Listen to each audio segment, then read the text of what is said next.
Week 3 of the college football season. Today, Buckshot Calvert sets his sights on the Buffalo Bulls, a team that is led by hometown boy Matt Myers. Can the injury-plagued Flames defense withstand the ground and pound of Buffalo? Or will AGG and the Liberty Airborne rain down fire? It's the Buffalo Bulls and Liberty Flames at Williams Stadium. Welcome inside the Game On Studios in Lynchburg, Virginia. Rhett McGibbon here alongside Pat Kelly, Des Rice, and Matt Kamari.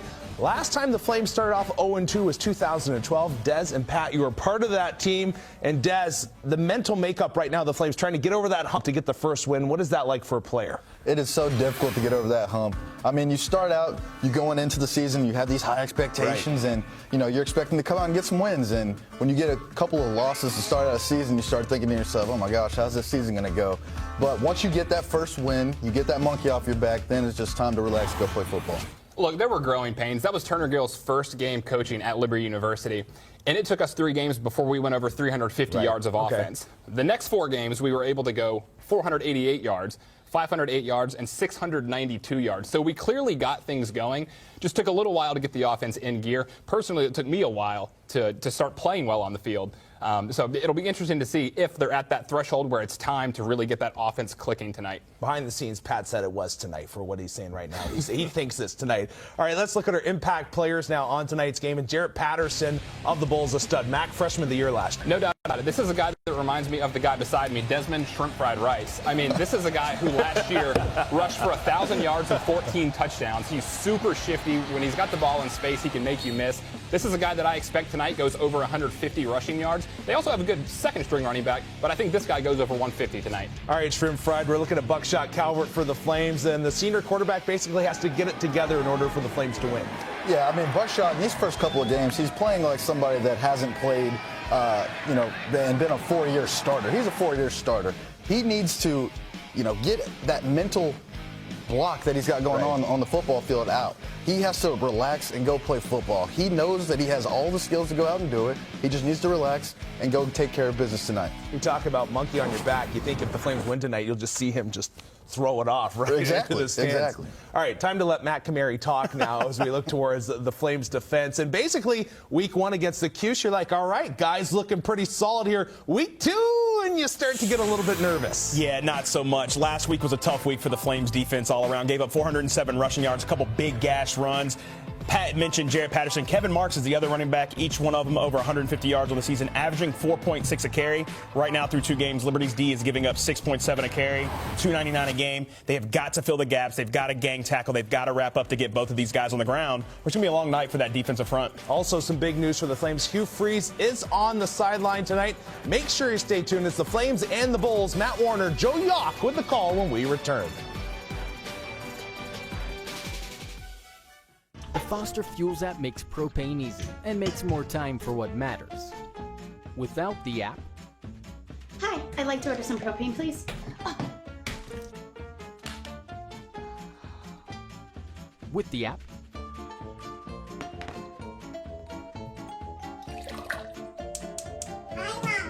Hi! Sign up for autofill or autopay and manage your account with our Foster Fuels app. Just one more way we're providing exceptional customer service. Carter Bank & Trust has supported Liberty University for over 3 decades. When many were skeptical of Liberty's vision, our founder, Worth Harris Carter Jr., understood the vision and saw its potential. His instincts were correct. Liberty University has become a regional economic engine. We continue Mr. Carter's legacy by working with determined visionaries to transform potentials into realities every day. As with Liberty University, Carter Bank & Trust is proud of the past, focused on the future.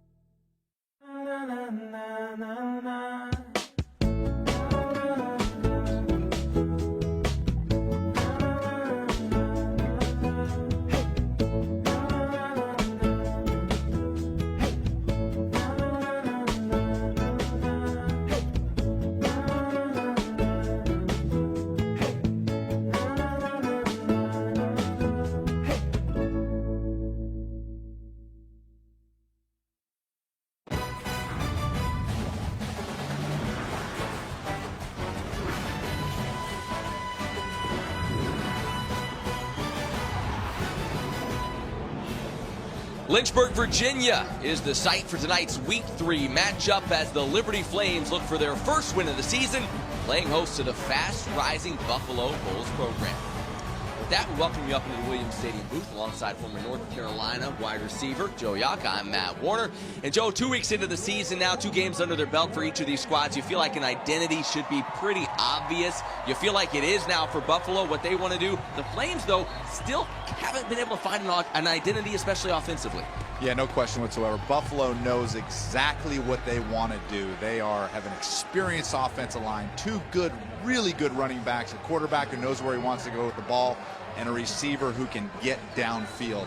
On the Liberty side, you have a head coach that has been struggling with health issues, but has been able to make it from the booth down onto the field today. So hopefully he'll be able to look in Buckshot's eyes and make a difference there where they can start throwing the ball and put up some offensive production. Yeah, you saw Hugh Freeze on that riser on the sideline. So he's down there right now, has a chair with him, a walker as well, as he's steadily, week by week, getting closer to the field where he certainly wants to be. Liberty's going to receive the opening kick. Shadro Lewis back to return it. The Flames 0-2 to begin the season. First time they've lost each of their first 2 games since 2012. That one's going to land deep in the end zone and roll through the back. The Flames will get it at the 25 to start. Liberty coming off a loss last week at Louisiana, 35-14 the final there. And they have had troubles offensively. Shut out week 1 against Syracuse. Just the 14 points against Louisiana. And Buckshot Calvert, the senior record-setting quarterback, has gotten his share of criticism so far this year. Hasn't really been able to get on track. Just 1 touchdown, 3 interceptions on the year. And it is critical that he begins to connect with this offense. And Hugh Freeze even saying he's felt like there's been a disconnect between he and Buckshot so far on the young season. He's going to roll out on first down, fire to the sideline, caught by Antonio Gandy-Golden. That will help the offense. AGG moving towards becoming the best receiver in program history, snags that one for a first down. I like to see that, Matt, when you have a little bit of protection issues up front like Liberty's had, to use a little rollout, let him square his shoulders and throw the ball down the sidelines. Good play. And off, Frankie Hickson angling near side, got spun around and dropped after a couple-yard gain, and there may have been a face mask on the end of that as Hickson still down on the field. You saw his head kind of snap around. We may get another look at it, but he is in some pain, the senior from right here in Lynchburg, Virginia. Yeah, he got him really good right there. Was able to get his head around. That's a dangerous play. No, not intentional whatsoever, but dangerous play. So Liberty picks up another 15 yards. Yeah, Chibuzi Onwuka got the hand up in there, grabbed onto the face mask. We'll keep an eye on Frankie, able to run off under his own power, which is certainly a good sign. Peyton Pickett checks in now at the running back spot. He missed last week in Louisiana. He got sick right before the game and wasn't able to play down there. So he stands to the left of Buckshot. Flag comes in, free play for the Flames. Calvert slings it near sideline, caught, and getting the foot down is Antonio Gandy-Golden. Yeah, so you see the similarities, Matt. Last week, offside, defense, number 20. Penalties decline, results of the play, first down. Yeah, you see the similarities last week versus Louisiana Lafayette, how they went to AGG right away, the Flames did, and they started the exact same way here today. Well, that first drive against Louisiana was a thing of beauty. They marched right down the field in 8 plays, scored a touchdown to take the lead. After that, though, the struggle started. This one caught by Kevin Shaw, and another Flames first down. You can see what Liberty's trying to do right now, and that is get the ball out of Buckshot's hands very quickly, give him some confidence early in the game. Washington got beat on the coverage that time. Shaw had a couple of opportunities against Louisiana. Calvert just wasn't able to connect with him down the field, but Shaw certainly a deep threat. So the Flames in the red zone now. Peyton Pickett remains in at running back. 3 wide receivers set for Liberty. Calvert pulls it out, looks down the middle of the field, hits his target, touchdown Flames! Michael Bollinger right down the seam, and the Flames quickly take a lead. Starting out that RPO game, get those linebackers moving, release Bollinger right down the pipe. Buckshot puts it right on the money, looking sharp to start the game. Well, one thing that Buckshot has struggled with a bit is just been that read. When to hand it off, when to pull it. He read that about as well as you could. He was patient with it, Matt. That was it. He was patient with it, which allowed the linebackers to move. Bollinger releases right down the pipe. Great start. Low line drive just does clear for the extra point, so the Flames jump out to a 7-0 lead. 5 plays, 75 yards in 1:17. Keep in mind, last week when this Buffalo team faced Penn State's average scoring drive was about 1:10 or so. So they had some quick drives themselves, and a bit of a concern here early on for this Buffalo defense. Well, talk about how Liberty's been struggling a little bit. What a great game plan to start the game. Like we said, being able to get the ball out of Buckshot's hands quickly, show patience on the RPO game. And you saw it right there. Buckshot right there, looking into Coach Freeze's eyes on the field, be able to talk to him, and that's something he said in his press conference this week. The first drive was great. We talked through that 5 times before the game. But Coach Freeze said, I need to be able to see him in game and talk to him throughout the game to really stay locked in, and that's what they're doing right now for the first time this season. Here's Coach Freeze prior to the game. They brought him out on a golf cart, able to make his way up there. It's been a long road, a back surgery. He had a horrible staph infection in that back that was very serious. Unfortunately, that all got taken care of, and now a slow road to recovery. It's great to see him upright and moving. Flames kick it away. It's going to be returned by Buffalo. Taking the hit, getting up just shy of the 15 is Ron Cook Jr. So Buffalo won't have great field position to start their first drive. Love Liberty's kickoff coverage team right there. They were coming down the field with bad intentions on their mind. Buffalo, a team that won 10 games a season ago, but boy, they lost a lot since then. 20 seniors have since gone. They bring in a new quarterback as well, the redshirt freshman Matt Myers. He has looked cool, calm, and collected in 2 starts. He was some struggles against Penn State a week ago. For a young guy, he has been awfully impressive, and you know they're going to do a lot of this, running the football. They give it right away to Patterson, who's hit and dropped for a loss. Jesse Lemonnier there for the tackle. Yeah, you can see what Buffalo's trying to do right out of the gate. They come in with an overload, a wing to that side, and try to run right at you, trying to send a message, and Liberty says, not so fast. Buffalo will run it a lot. They've run it 71% of the time so far this year. Part of that skewed a bit because they only threw 10 passes in their first game of the season against Robert Morris. But certainly a dangerous running game. Jared Patterson, a big part of that. He stands to the right of Matt Myers. Redshirt freshman looks to throw it. Throws it near side. The catch is made by Nunn. He's able to pick up a couple extra yards on the end and look to be just shy of the first down marker. Amongst many other keys to the game, that's going to be one of the keys to the game for Liberty on these pass plays, is to be able to get the receivers on the ground once they make the catch. It's the yaks, yards after catch, that can really hurt you. Nunn last week, 5 receptions, 113 yards against Penn State. That was in his first action of the season, their leading returning receiver, which doesn't necessarily say a lot given his stats. They had 5 guys that did more than he did last year that all graduated and moved on. So they have all basically a new receiving corps aside from Nunn. Short yard situation, the give, and going nowhere is Patterson. It looks like he's going to be stopped short. Yeah, he didn't get it. 4th down.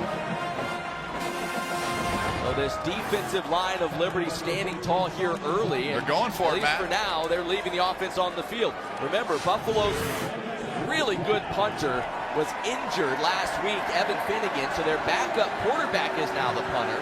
Doesn't have a lot of experience, so they're electing to go for it here on 4th, less than a yard at their own 24 and a half. Watch the quarterback sneak here. Myers, big kid, lowers the shoulder, leans forward, and he'll get it. Like you said, Myers, a 6'4", 220 pounds, big kid. They have a lot of confidence to pick up a half yard on a quarterback sneak. So you say some risk on 4th down, but not really. Myers, a dual threat kid, local kid. West Seneca West High School, just played 14 miles from Buffalo's campus.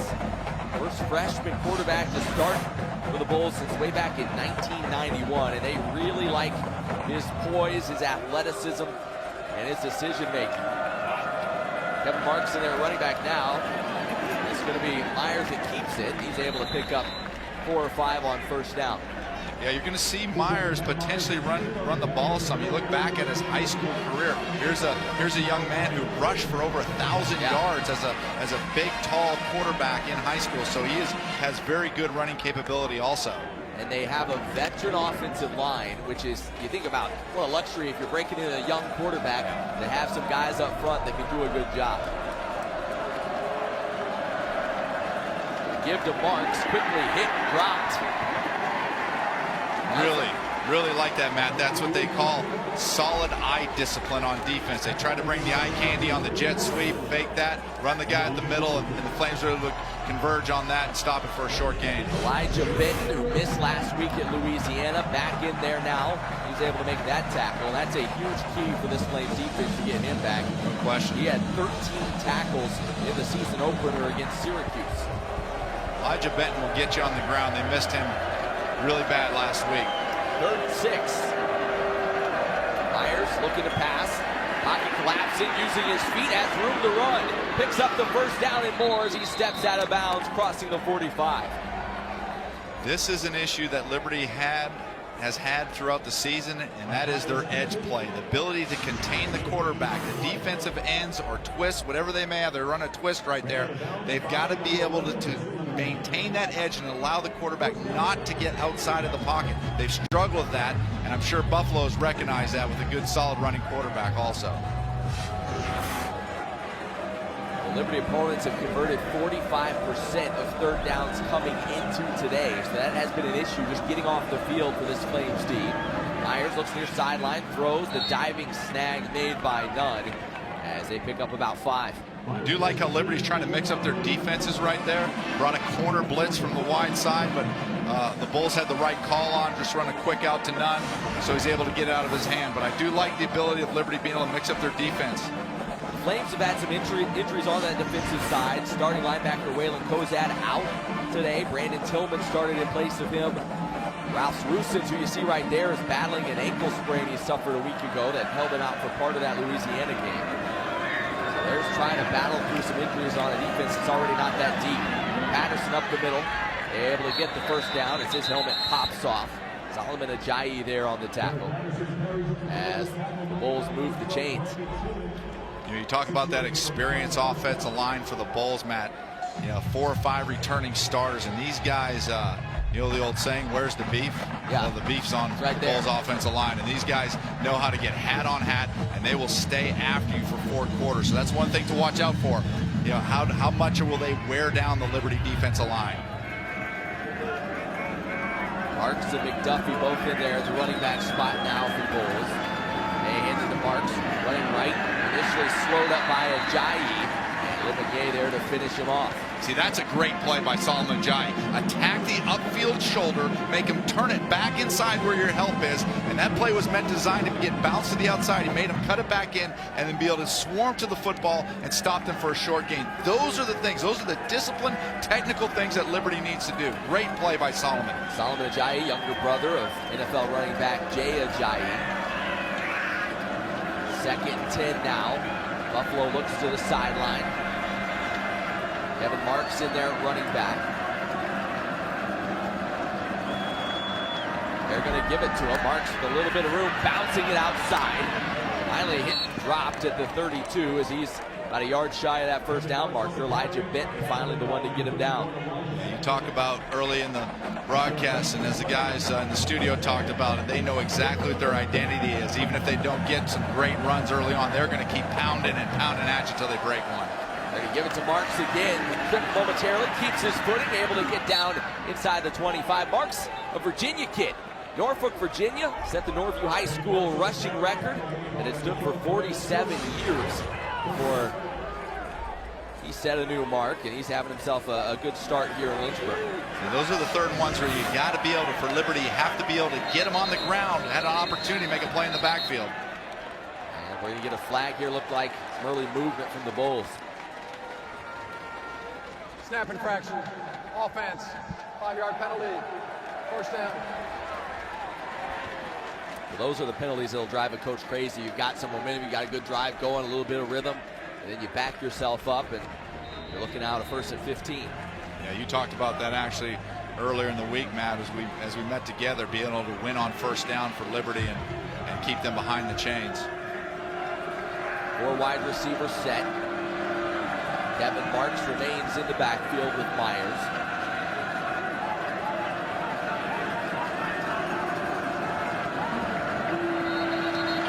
They may have to burn a timeout here. Liberty called it. Oh, no, I'm sorry. You're right. Buffalo. That'll get us to our first timeout. What a start for the Flames offensively. Put up an early touchdown. The Bulls in the process of trying to answer. 7-0 here early in Lynchburg.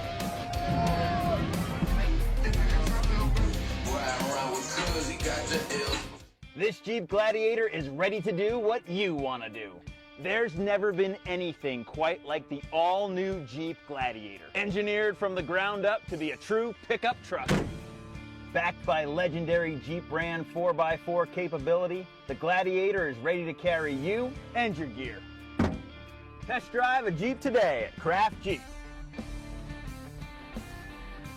No tricks, no gimmicks pricing at Billy Craft, Chrysler Dodge, Jeep Ram. For more than 120 years, we've been there. In churches and schools, camps and senior living centers. We've been there in times of joy and in the most difficult moments, in times of loss. And our success has been measured not by the bottom line, but by our unwavering commitment to protecting our customers so they can continue their important work. Church Mutual Insurance Company, protecting the greater good. The Foster Fuels app makes propane easy and helps you avoid conflict. Honey, did you pay the gas bill? Honey? Yeah. Did you pay the propane bill? Yeah. It's all taken care of. Pay your bill and manage your account with our Foster Fuels app. Just one more way we're providing exceptional customer service.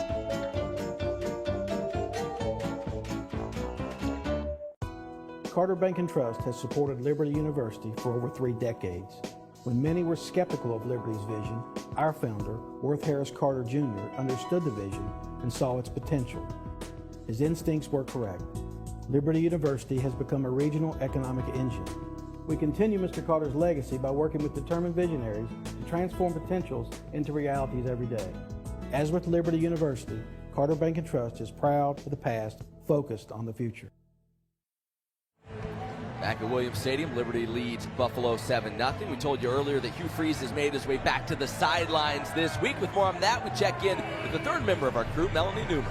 Well, guys, he could not have been more emphatic during all of his press conferences this week how sick he was of not being at practice, of not being able to be down here on the field and see these guys in person. He said, now, Buckshot last week did well when they were able to communicate on the first drive, but it showed the more that he was in the booth that Buckshot needed that person-to-person interaction down on the field. You saw what he was just able to do with Freeze down here, and you can only hope to see more of that solid communication, the eye contact, and that hands-on mentality that Freeze wants with this team as they roll on. Yeah, it'll be interesting to see how Calvert responds to that. Run to the near side. Marks taken down at about the 26. So a short pickup there. Still a long situation here for Buffalo as they try to answer Liberty's score. Buffalo, a team, as we know, Joe, that will chew up a ton of clock. Yeah. They did it last week against Penn State. They won the time of possession battle.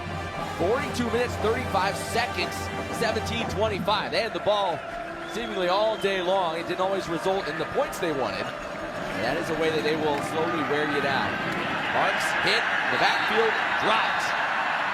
Von Scruggs there is one of the two to get him down. Those last 2 plays, Liberty did a really good job. They talk about building a flat wall. You want to build a flat wall across that defensive line, not leave any gaps open. Both those last 2 run plays, they did a great job of that. And those are the things that Liberty needs to do. Don't let your shoulders get turned. Get your shoulders turned, that opens up gaps, and then those good backs are able to hit those gaps and exploit that for big yardage. 3rd and 12 now. We talked about Liberty's struggles defensively on 3rd down, getting off the field so far this year. Here's another opportunity. Patterson comes in motion. Here comes pressure, and it's caught. Screen set up near side. Marks has it. He's hit and dropped at the 20. Boy, That looked like that could have well turned disastrous for the Bulls. They're fortunate to pick up a few yards and set up a field goal opportunity. Bringing that pressure straight up the middle, had a screen on, got a finger on it. But what I like right there is the ability of the Flames to be able to rally to the football, get him on the ground to get a third down stop. Yeah, and again, the poise from Matt Myers, too. I mean, he had Solomon Ajayi right up in his face. He's able to deliver a good ball there to Marks. So that'll be on Alex McNulty now, field goal kicker. It's going to be about 37 yards. McNulty 3 of 4 on the year. Hold is down, the kick is up, and he missed it. Couldn't connect, and this Flames defense holds early. That's exactly what the doctor ordered for the Flames. So Liberty bends, but they don't break. The Flames keep a 7-0 lead, 4:12 to go here in the first quarter, as Liberty looking for its first win on the young season.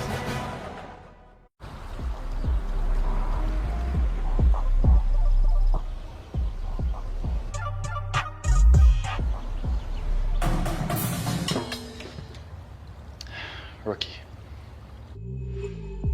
We are sisters, and we just moved in together. Why Alyssa and Aaliyah chose FiOS. We stream so much. A lot of times Alyssa is watching TV on her laptop, using her phone, also using her tablet. I am really good at multitasking. Because I'm awesome. A little. Get the internet you need at a price you'll love. Plus a $50 Visa prepaid card when you switch now. Only on FiOS.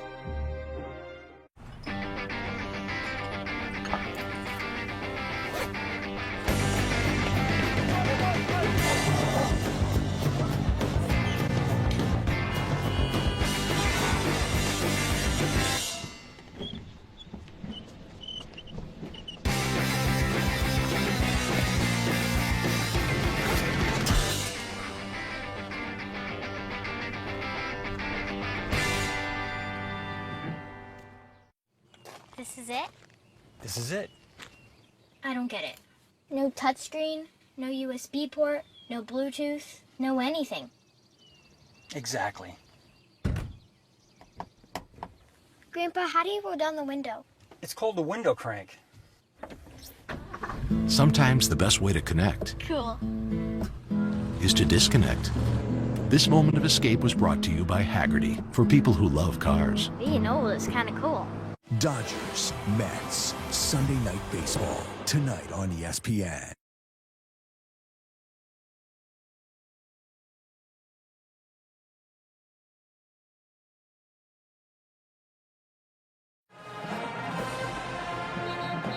Seven 0 Flames. I hope that's his kid. Liberty leading here in the early going. Time now for our keys to the game, presented by Foster Fuels. Let's start with the Flames, Joe. What do you see for Liberty? Yeah, there's no question. They got to get Buckshot on track. Buckshot has been missing some of those downfield throws. You can tell his confidence has been shaken, but after that first drive, that key has somewhat been fulfilled so far. And then for the Bulls, you got to win the turnover margin.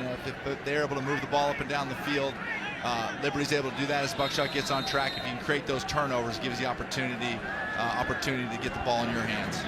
Buckshot 4 of 4 on the Flames' first drive. Frankie Hickson in there right now. They bring Stubbs across the formation. Hickson running near side. Boy, and they had a couple of blockers out there. Joey Banks just shot the gap and was able to make the tackle. Joey Banks is really good at shooting the gap. This is a guy that will come up and strike you. Look last week versus Penn State. He filled the hole quickly and caused a fumble, so he's ready to tackle. Yeah, Banks was the MAC East Defensive Player of the Week after their game against the Nittany Lions. Here comes the pressure on Buckshot. Throws near side. Caught by Gandy Golden, so was able to make a little something out of nothing. AGG now with 3 receptions in the ball game. A Bolitnikoff watch list guy. Back-to-back 1,000-yard seasons for Gandy Golden. And a guy, when his season is done, will very likely be the most prolific receiver in Flames history. Yeah, no question. He is an NFL prospect for the Flames. He is their go-to guy. This is the situation that Liberty didn't want to get themselves into after a great first drive. 3rd and 11. Calvert, here comes the pressure, hit, dropped. Did he hang on to the football? Yes. Oh, boy. Did Ladarius Mack, younger brother of Khalil Mack, ever put the hit on Buckshot? He looked like his older brother on that play. He was coming through there. I think they ran a twist here. Yeah, they twisted him from the defensive end back into the A gap, and he came untouched. Those are the pickups that Liberty needs to make. That's a guard pickup right there. You see the twist. You have to be able to pick that up and give Buckshot some time to get downfield. But what a really nice explosive play by Mack. Boy, he almost jarred that ball loose. Calvert fortunate to hang on to it. Wade Alvis now to punt it out of his own end zone. Ron Cook Jr. stands at midfield awaiting it. Alvis, end over end, kick taken at the 45, and Cook will fall forward across the 40 and give the Bulls some great field position to start this drive. So this Buffalo defense does their job. Get it back in the hands of this young O with great field position when we come back.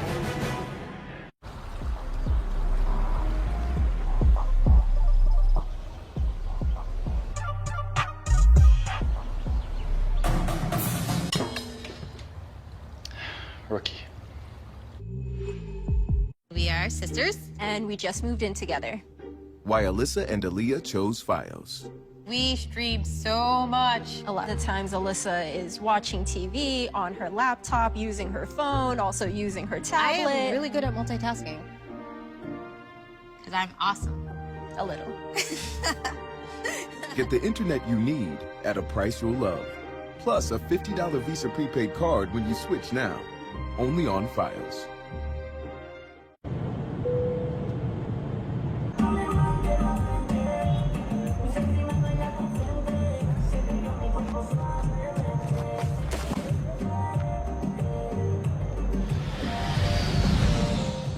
This football season, sharing a Coke at McDonald's just got even more rewarding. Love the dogs. Great pick. Just grab a Coke, scan the cup in the McDonald's app, and you're entered for a chance to win cash prizes and football gear.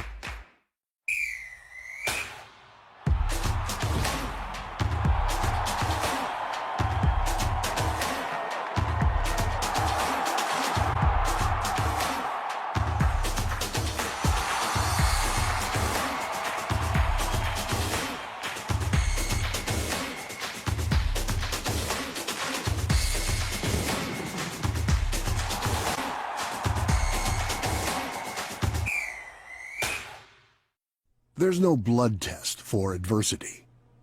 It's the hardships we face that truly give us courage to do the right thing even when it's the hard thing. It's what we do every day.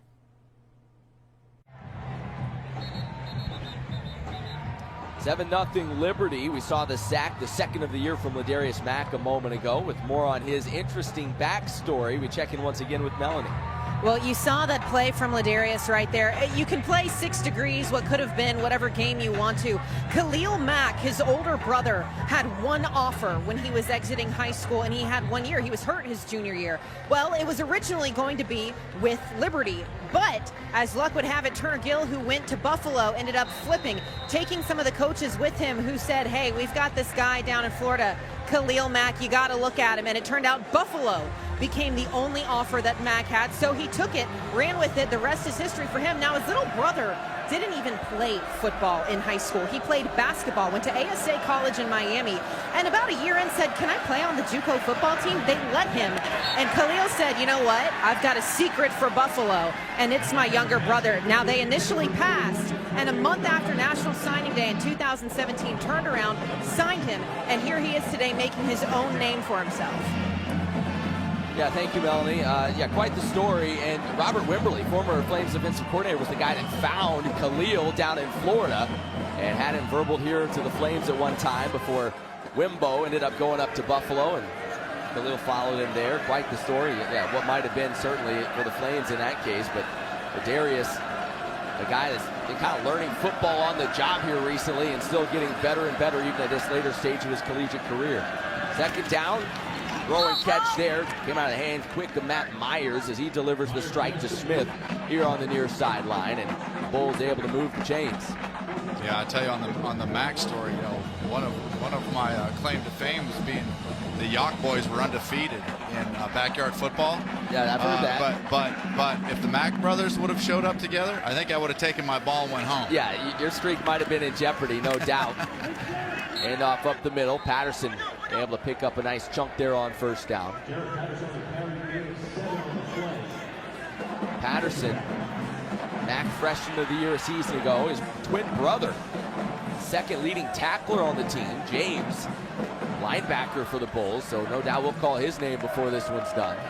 They're going to give it to Patterson again, caught up in the backfield and dropped. Seneca Espinoza comes up, makes the tackle for a loss, and it'll bring up 3rd and long. Yeah, you see where Liberty's had success in really trying to knife their linebackers, knife their safeties through the hole there, just being aggressive up front with the linebackers, and so they're having some success to do that. They've seen something in the offensive line where they're able to do that, open up those gaps, and be able to put the Bulls into a 3rd and long. Espinoza, redshirt junior, has really played well so far this season.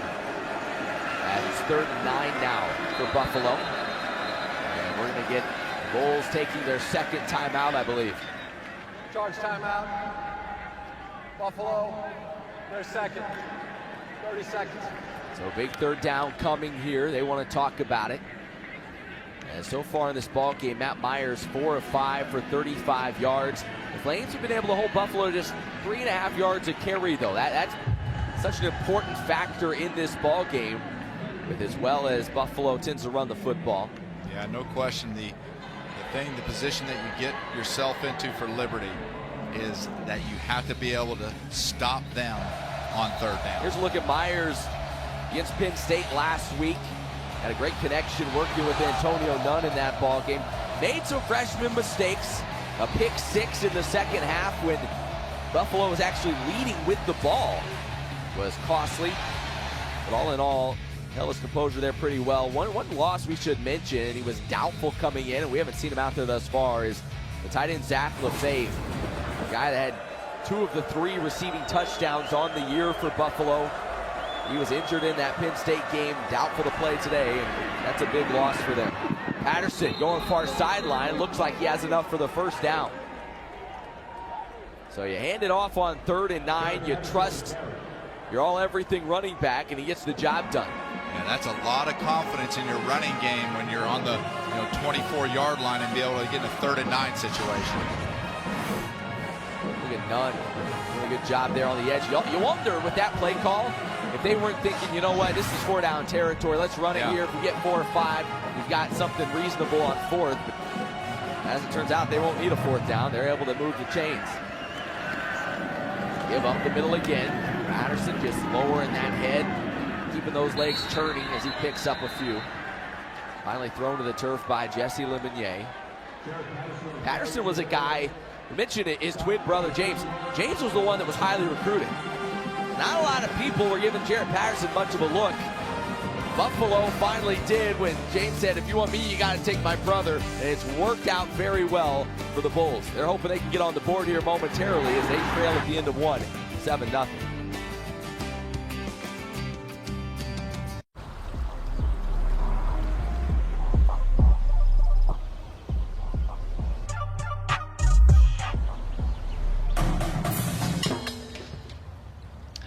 Rookie.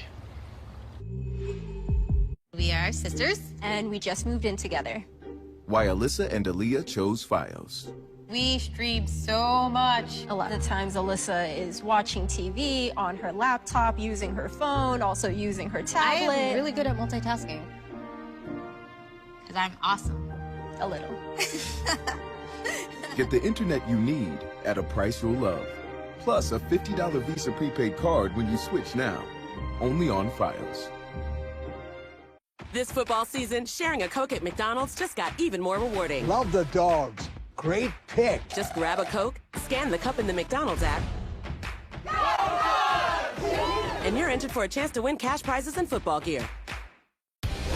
Whether your gang is soft, crunchy, or straight up locos, get a party pack delivered for your next get-together. Taco Bell Party Packs. Get the goods delivered on TacoBell.com. One last game before I go. Yeah, all right. Babe, you're cutting it close. You better get going. When I get to my hotel? Hi. Hey, Mom. Oh, I'm right behind you. Did you have dinner? Yep. What Daddy cook? I had nuggets. Nuggets. What? How did you? Playing together? That's our way to play. Play your favorite games on Nintendo Switch and now on Nintendo Switch Lite, starting at $199. Here's a question. How can something like floor mats help improve your business? How can this give your employees more confidence to do that? How can safety glasses make your company more productive? And how can the way you look change the way customers see you? For over 1 million companies, the answer is simple. Cintas. So to help keep your business well-equipped, clean, and looking its best, get Cintas. And get ready for the workday.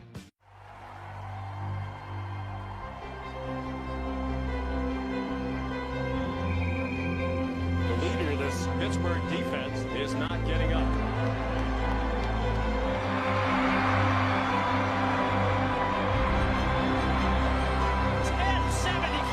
Somebody tell me we can't do something, I guess we'll just show them.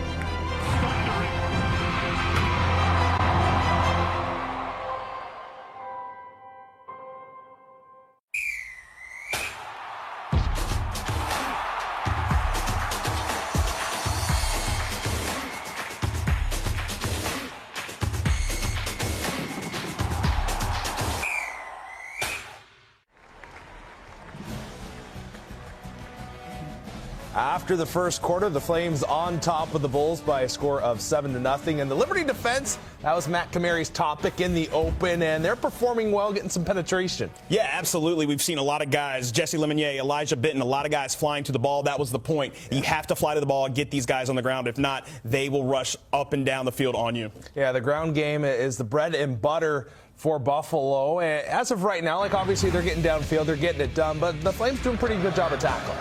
I've been impressed with what they've done thus far. They're really plugging the gaps. There's no holes for the running back to run through, which is why you're seeing some stutter steps. You're seeing hesitation from the running game, and that's why he's not able to get north and south, which is causing delays, allowing the defense to really swarm and make a tackle. You know, the one thing that I'll say here about the defense is, you know, they're playing well, they're tackling well, but this Buffalo offense is looking to possess the ball. They have possessed the ball quite a bit in this first quarter, most of the first quarter. You know, when we have plays that are fourth down plays, 4th and 1, they have to get stops in those situations so that they can limit the amount of possession that Buffalo's going to have. You have to see if Liberty, too, can have enough endurance for this ground game. All right, back to Matt and Joe. Yeah, thank you, fellas. You mentioned that first quarter. Buffalo held the ball for almost 12 minutes in that first quarter. They have it right now. Looking down the seam, and a touchdown, Buffalo. Oh, what a strike by Myers. A beautiful throw as he's able to hook up with the running back, Dylan McDuffie. Yeah, very similar, Matt, to the play that Liberty ran. It was an RPO play where they, and you could almost feel that coming as they try to run the ball up the middle, Liberty's linebackers getting more and more involved. Now they're going to say, okay, we're going to give you that run the ball look and then pull it out and hit them right down the pipe. Same, like I said, same type of play Liberty ran. Nolte on for the extra point. Tie this thing up. It is up and through, and we are all knotted at 7. First play of the second quarter, and the Bulls find the end zone. There's another look. Yeah, you can see the setup. You'll probably see a little pause, outside release. There he is down the pipe. Had a chance there to make a play, but good throw, good catch. Solid football by Buffalo. You saw the linebacker Tillman respecting the run. Those like 2 steps he took up towards the line of scrimmage was just enough to allow Myers to fit it in there. And that's his first touchdown pass this year to a non-tight end, by the way. So you see these running backs getting involved in more than just the running game. McDuffie, the redshirt freshman out of Amherst, New York. Redshirted last year. Comes from a family of Bulls. He had 3 uncles that have played at UB. You know, one of the things, Matt, that you're starting to see a lot more in college football that have picked this up is they're really holding those RPO fakes for a long time. They are making those linebackers make a decision and hold that ball inside that running back's belly as long as they can. Then once he makes that decision, either gives it or he throws it down the pipe just like that. Kick is away. Shadro Lewis, the freshman, will take it at his own 6.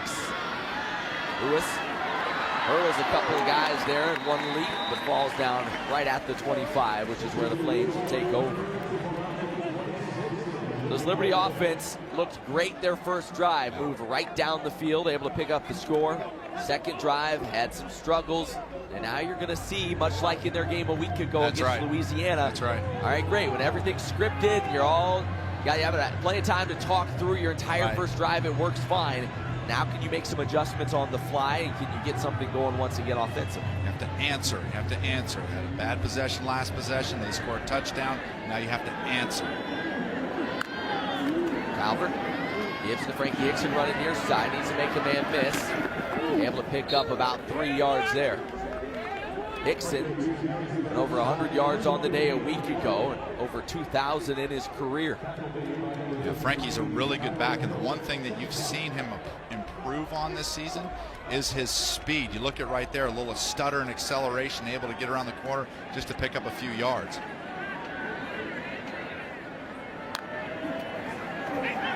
Calvert rolling to his right, looking downfield, firing, looking for Gandy Golden, and he overshot it. Gandy Golden had double coverage, but he beat them both. Calvert just led him a little too far.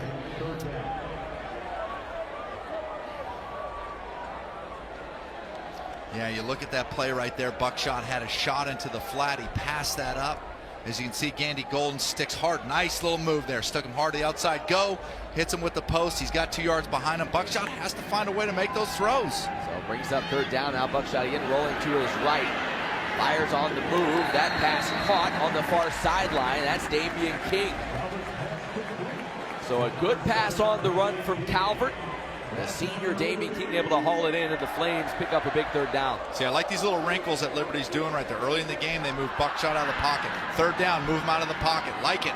Try to bring a little tempo now as Calvert connects with Kevin Shaw. He's able to get about 7 on first down. And then also like that too, Matt. You get, like you said, you get some tempo going, and the quick speed out is a great, easy throw and catch in a tempo offense. And so they're doing the right things. Having Coach Freeze, I think, down there on the sidelines is really being beneficial right now. Well, you know he wants to play fast. That is his MO. He wants to have a tempo offense, and I don't think they've been able to ramp it up to the speed he'd like to so far this year. Pickett with the carry. Little stutter step, takes a big shot, but stumbles forward for a couple extra as the Flames pick up another first down. Yeah, I really like that play, Matt. What they're doing right there is they're taking the fullback, and they're trying to give a look like you're trying to reach the outside, but that's not really what they're trying to do. And the fullback goes outside, Pickett makes it look that way, and then he turns it up back inside to pick up a nice gain. Well-designed play. First down, Liberty in Buffalo territory. 2 wide receiver set. Calvert looking to his right, firing, caught by Gandy Gold. He's dropped after an 8-yard gain, and with that reception, Antonio Gandy Gold moves into third place all by himself on Liberty's career reception list. Yeah, that's really good. You look at that play right there, that 2 wideouts, 2 tight ends. What Coach Freeze is trying to do right there is saying, hey, we're going to max protect you, Buckshot. We're going to max, you don't have to worry about anything. You're going to be able to sit in that pocket, and then we're going to run a speed out with AGG, throw it at his numbers, and then pick up a good gain right there. Solid. 8-yard gain. They swing it out now to Shaw. Has AGG in front of him, able to break a tackle down the near sideline, and he's going to go. Kevin Shaw with a 33-yard score, and the Flames go on top.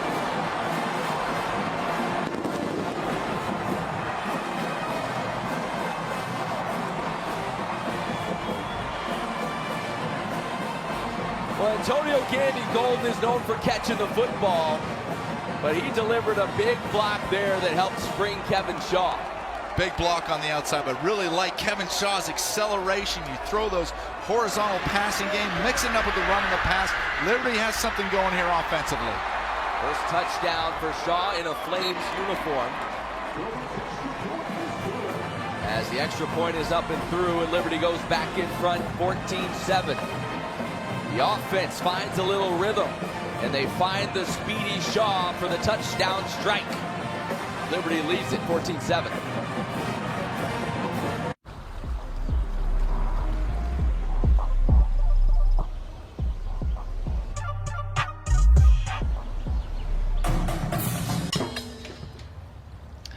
Rookie.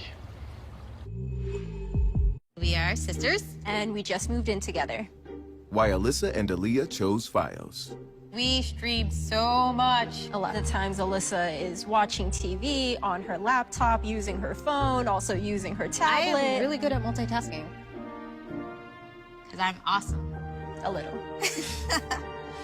Get the internet you need at a price you'll love. Plus a $50 Visa prepaid card when you switch now. Only on Fios. Whose dog is this? It's my special friend Antonio. His luxurious fur calms my nerves when I'm worried about moving into our new apartment. Why don't we just ask Geico for help with renter's insurance? Antonio, fetch computer. See how much you could save on renter's insurance. There's no blood test for adversity. It's the hardships we face that truly give us courage. To do the right thing, even when it's the hard thing. It's what we do every day. This football season, sharing a Coke at McDonald's just got even more rewarding. Love the dogs. Great pick. Just grab a Coke, scan the cup in the McDonald's app, and you're entered for a chance to win cash prizes and football gear. Are you ready for all the football, all the time, in a season that never ends? Well, these 6 planes are ready. This grandpa's ready. The fans are ready. The teams are ready. Are you ready? I'm one of the top 10 people on this planet that people recognize. Should be happy, right? Dennis was painfully shy. He was so quiet. He was not ready for this cruel world.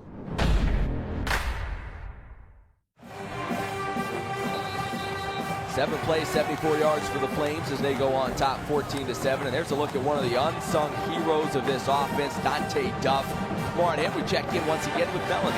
Well, both Antonio Gandy-Golden and Frankie Nixon have been very vocal that their success is because of guys like Dante Duff, who open up those paths for them to be able to charge in and score in the first place. And for Duff, he's been called a player coach by his coaching staff, and he said it's simple. If they have a message to get to the team, it's my job to hold them accountable. If our quarterback goes down, that's on us, and it's time to push forward and give our offense a chance. So he felt that opportunity, he felt the responsibility, and he pushed these guys through.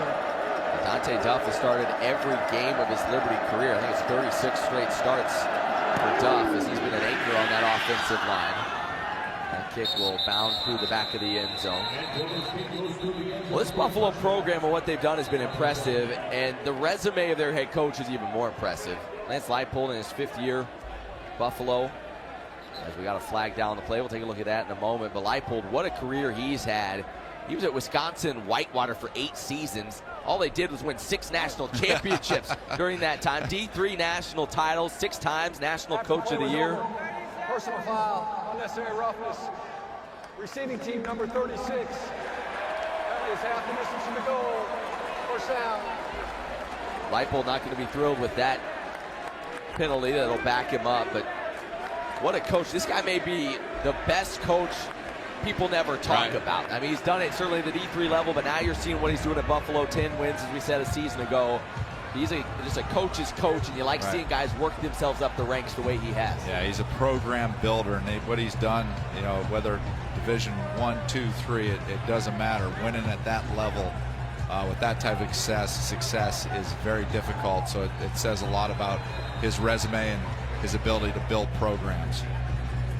He's trying to rebuild this season. We told you about all the players that Buffalo lost after last year. Their young quarterback stands in the shotgun right now. Myers is going to pass, stands in the pocket, fires downfield, and what a catch on the near sideline. Oh, the grab from Marlon Johnson. Freshman to freshman is Johnson able to haul it in. That was a great throw by Myers. Liberty had brought a safety blitz, but they were a little bit late on that blitz. He came from too far deep to be able to get there. Myers able to get that ball off down the field, and what a fantastic throw. Get into his outside shoulder, allowing him to fade into it, but not throwing him out of bounds. Great throw and catch. But Liberty's got to find that fine line between, hey, I need to be a couple yards closer. 2 yards closer to the line of scrimmage. When you hit that blitz, you might have hit Myers right in the face. 33-yard gain for the Bulls as they're trying to get the offense going here. Marks takes the handoff, picks up a couple. But that is what we talked about, Joe, what they want to do is we get another flag in there late? We did. They'll sort this out. And it looks like that flag may have come in after the play.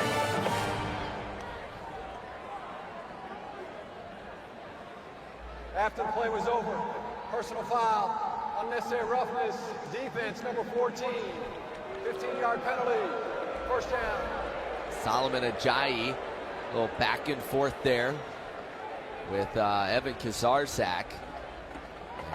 And a little extra, picked up the 15-yarder. And I guess you could say now we're even. A couple of those, one going each way so far in this possession. I know, Matt, when we met with Hugh Freeze in his office this week, the one thing that he says that he does not accept, Did you see is that stupid reaction? penalties. Yeah. Well, that's one thing about having Hugh Freeze down the sideline that maybe some of these players will say isn't a positive. Just to chew you out after a penalty. That one broken up as they were testing the freshman, Keitrell Clark. He was able to break it up. They really like Keitrell Clark. That was a really nice play by Clark. What happened was he was beat by a couple steps, but he didn't panic. When you get beat by a couple steps, what you do is you get your eyes to the receiver's hip, and then you sprint to that hip, and then once you see his hands go up, your hands go up. I'll tell you right now, Myers throws a really nice deep ball. That's what we kind of said about this offense, right? A lot of running, but then a lot of that play action that leads to big hitters over the top. Marks now sheds the first would-be tackler, and he's close to a first down. Looks like he'll be about a yard shy. Yeah, you said right there. Sheds the first would-be tackler. That's what Liberty has to do. They have to be able to tackle at the point of contact. Instead of being a 3rd and 7, now it's a 3rd and 1. Hands off. Marks hit the backfield and drops for a loss. That was a little bit slow developing. See Austin Lewis, Ralph Rusins both in the backfield. Able to get him for a yard loss, and now it brings up 4th and 2. Big 4th down for both sides of the ball right here. They're in that no man's land for Buffalo. 4th and 2 on the 30-yard line. Long field goal. Don't want to try that. Liberty has the opportunity to get a stop here as momentum builder. This is a big down on both sides of the ball. McNulty already missed one field goal tonight. Buffalo is 1 for 1 converting on 4th down here this evening. So 4th and 2. The give to Marks, hit, dropped, it's going to be close, and he didn't get it. Brandon Tillman filling in for Waylon Kozad, who's out injured tonight, is able to shoot into the backfield and get him down. But do we have a flag here? And it looks like Liberty coaches are waving as if they expect it to be on Buffalo. Illegal shift against the offense. 2 players moving at the same time. Never got set. That penalties decline. First down. Liberty. Timeout. So reason to dance for this Liberty defense. There once again, allow Buffalo to drive into Flames territory, but come up with a big stop to get the football back. Flames lead it by a score here in Lynchburg.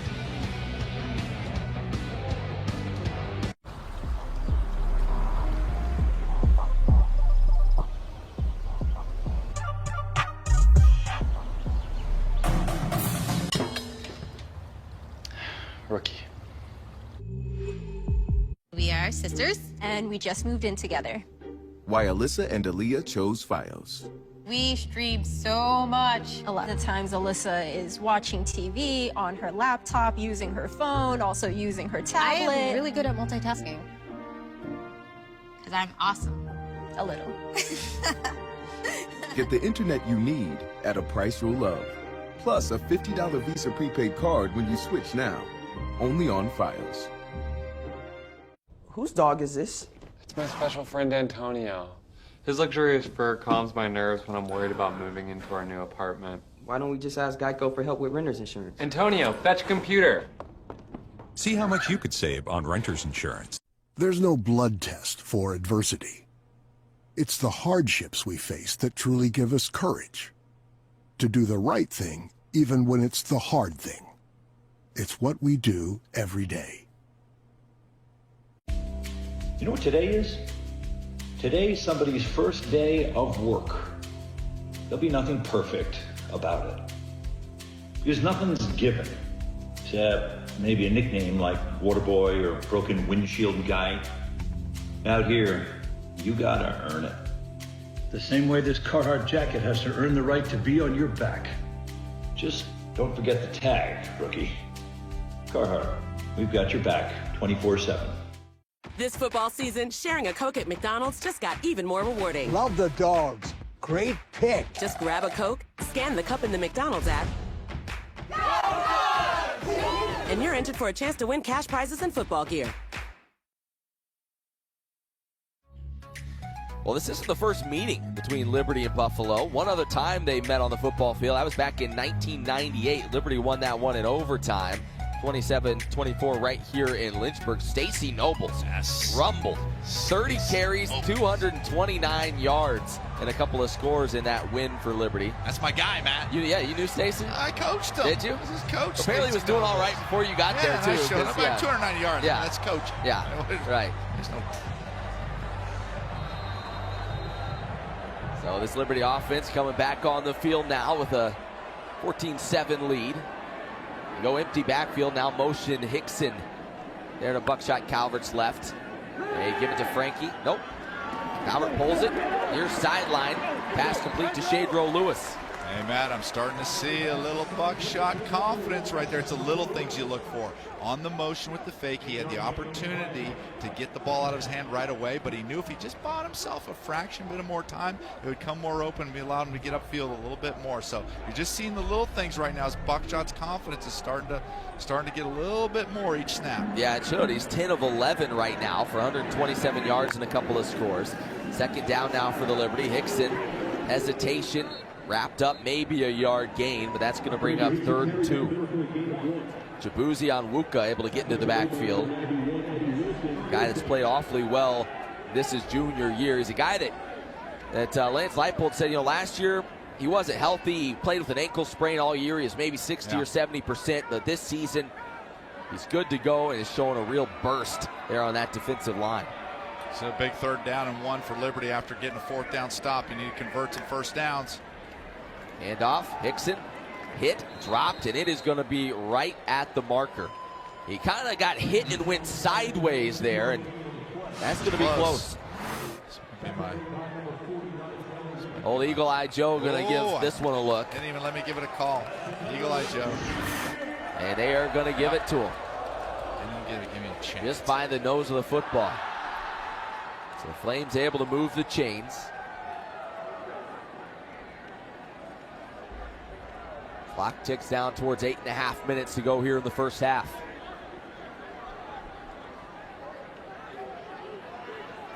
Flames being a little bit deliberate here early on this drive. Calvert has some time, now running out, slings it down the middle of the field, looking for Shaw. He had him and missed him.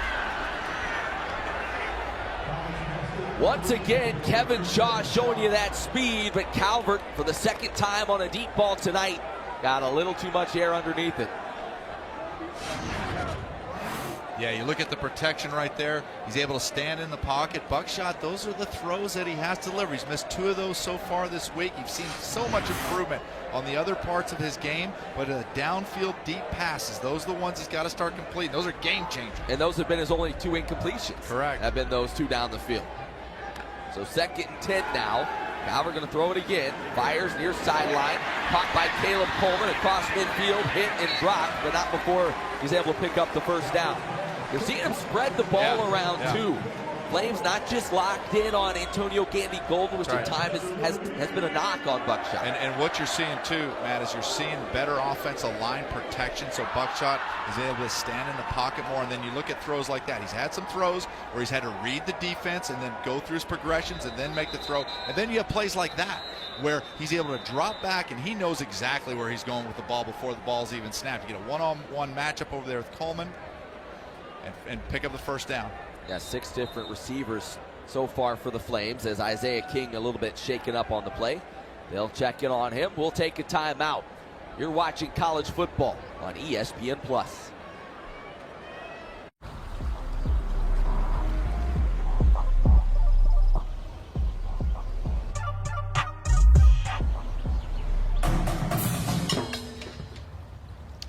Rookie.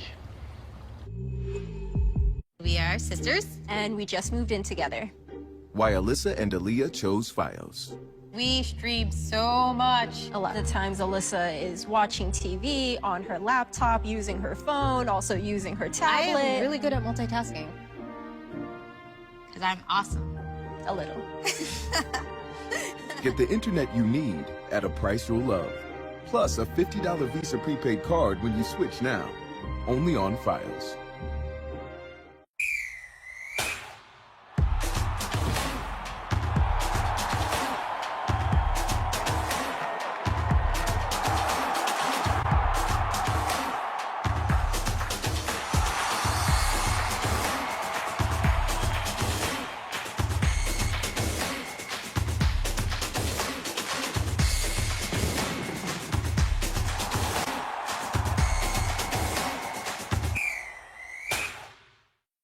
Are you ready for some football? Are you ready for Monday nights to be as exciting as Saturday nights and to leave a cousin's wedding early for Wild Card Weekend?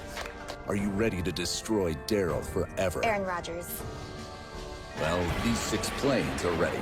This grandpa's ready. Mahomes is ready. Mahomes is ready. I just said that. The fans are ready. The teams are ready. Are you ready?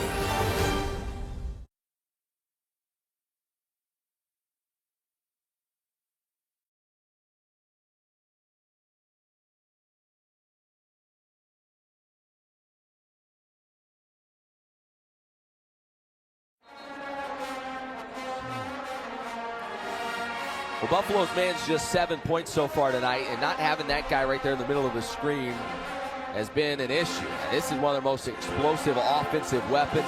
Zach LaFave, he is tight end, has 2 of their touchdowns receiving so far this year.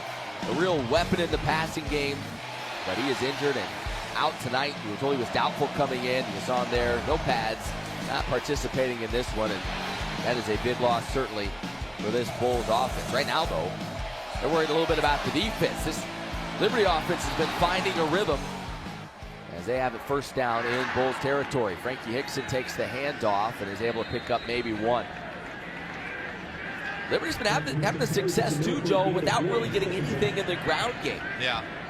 Yeah, they've done some good things in the pickups in the run game. They're trying to run the ball at the middle, but yet at the time they're working the horizontal stretches with the outside passing game where they've really had a lot of success. Just keeping it simple, running the speed outs to AGG, Coleman, taking some shots. There's a good mix-up, taking some shots down the field on them. So keep working your run game, keep doing what you're doing. Don't panic at all. You're having great success. 8 rushes for 8 yards so far tonight for Liberty. Albert looking downfield, running out of time, fires near side, just a little tall for the tight end Johnny Huntley as a flag comes in.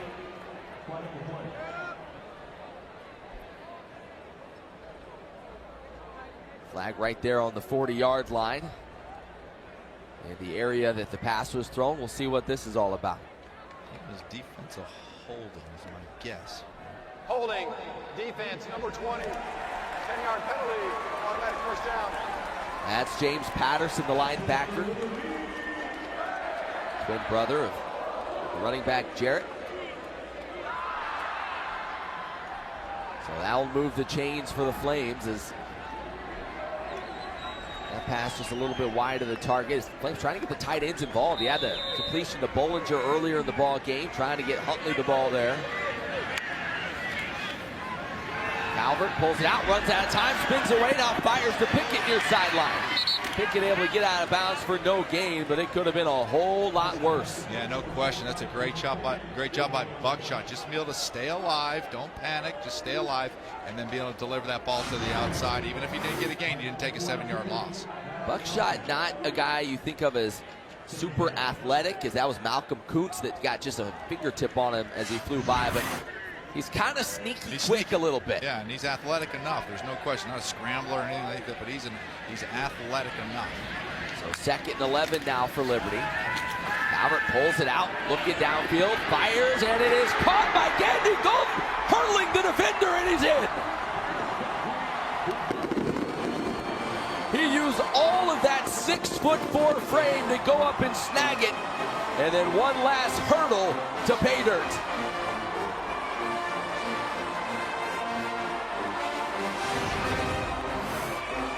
know, we were up, Matt, and talking to Coach Freeze earlier. I said, Coach, when are you going to throw the back shoulder fade to AGG? Well, order it up. He said they've been working on it. They want to do it. They just haven't had the right opportunities to do it. And there it was. Great throw, great catch, touchdown Flames. 36-yard strike. The extra point is up and through, and the Flames push their lead to 21-7. Calvert has been dialed in so far tonight. 13 of 15, 177 yards, 3 scores. This is the guy Flames fans have seen at points throughout his career. He wasn't here the first 2 ball games, but boy, has he ever shown up tonight. Fear the beard, Matt.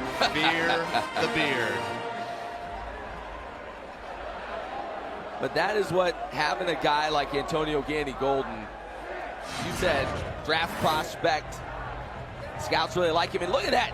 That's the worst feeling in the world as a receiver when you're coming down. Yeah, he jumped a little early there, and you're just trying to hang on as long as you can, and he was able to snag it. Long arms and athleticism. You know, this is a guy that is out this season to prove a point that he can play really well against really good competition. You go across the board. He stepped up against Syracuse, played well. He stepped up against Louisiana Lafayette, especially early in that game, played well, and he's had a great first half here in this game. So this is an NFL prospect with an NFL body, and now he's got a buckshot hot. So this is a recipe for success for the Flames. 5 catches, 69 yards, and that touchdown for Gandy-Golden. And that one will land a few yards deep in the end zone. Touchback. As with 6:09 to go here in the first half, you kind of get the feeling it's a long way to go, certainly. Yeah, no but question. for Buffalo, you feel like you kind of need to answer here. Yeah. You got a hot quarterback. You got offense that seems to be finding a rhythm. You don't feel like you can give the ball back to him here right before the half in danger of going down 3 scores. You need to get something going here before the break. Yeah, I think Buffalo's going to be Buffalo, though. They're still going to run the ball, and then they're going to take their shots, and there's no need to try to panic whatsoever this early in the game. They're going to do what they do, and they believe in it, and they know they can have success doing it. So don't expect much to change from them offensively right now. Myers rolling near side. Fires a little high and wide as he was looking for none.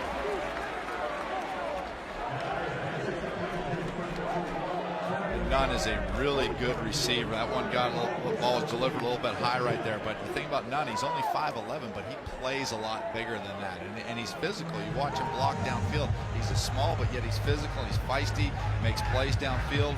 Works in the run game to block on the outside. He's got the complete package. The Flames doing a good job of keeping him kind of contained. 2 catches tonight, but just for 15 yards. He hasn't been able to break any of the big ones downfield. 2nd and 10. Give up the middle. Patterson trying to get free. Chased down from behind by Elijah Benton, but not before he picks up the first down. One of the better runs of the night for Buffalo coming right here. Good vision for Patterson, able to break it outside. Yeah, no question. That's why I really like how Patterson is able to step up. He sees the hole quick, steps up in the hole, sticks his foot in the ground, has that shifty, explosive outside maneuver, and is able to get his shoulders north and south, get upfield to pick up 10 yards. He is a very patient yet explosive back. Empty backfield here for the Bulls. Myers with 5 wide. Slings it near sideline and just trying to get rid of that one as the pressure was coming from Liberty, and his receiver wasn't on the same page. See, that's what I like about Liberty so far in some of the looks. They brought a corner blitz so far, Matt. They brought a safety blitz right there, and then now they slant the front and bring a linebacker around, and the guard wasn't able to pick him up. There's another look. You saw Ajayi coming on the blitz again. It feels like they brought him more on blitzes than we've seen in the first couple of ball games. Yeah, they've got a little something going on there on the inside. 2nd and 10.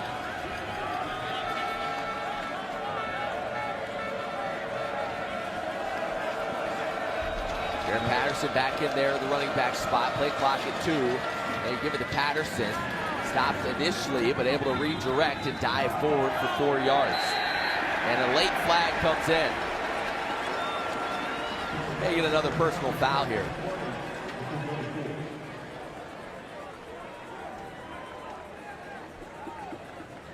couple of personal fouls already tonight. Unnecessary roughness. After the play was over, unsportsmanlike conduct against the offense, number 67. 15-yard penalty. This is number 67's first unsportsmanlike foul.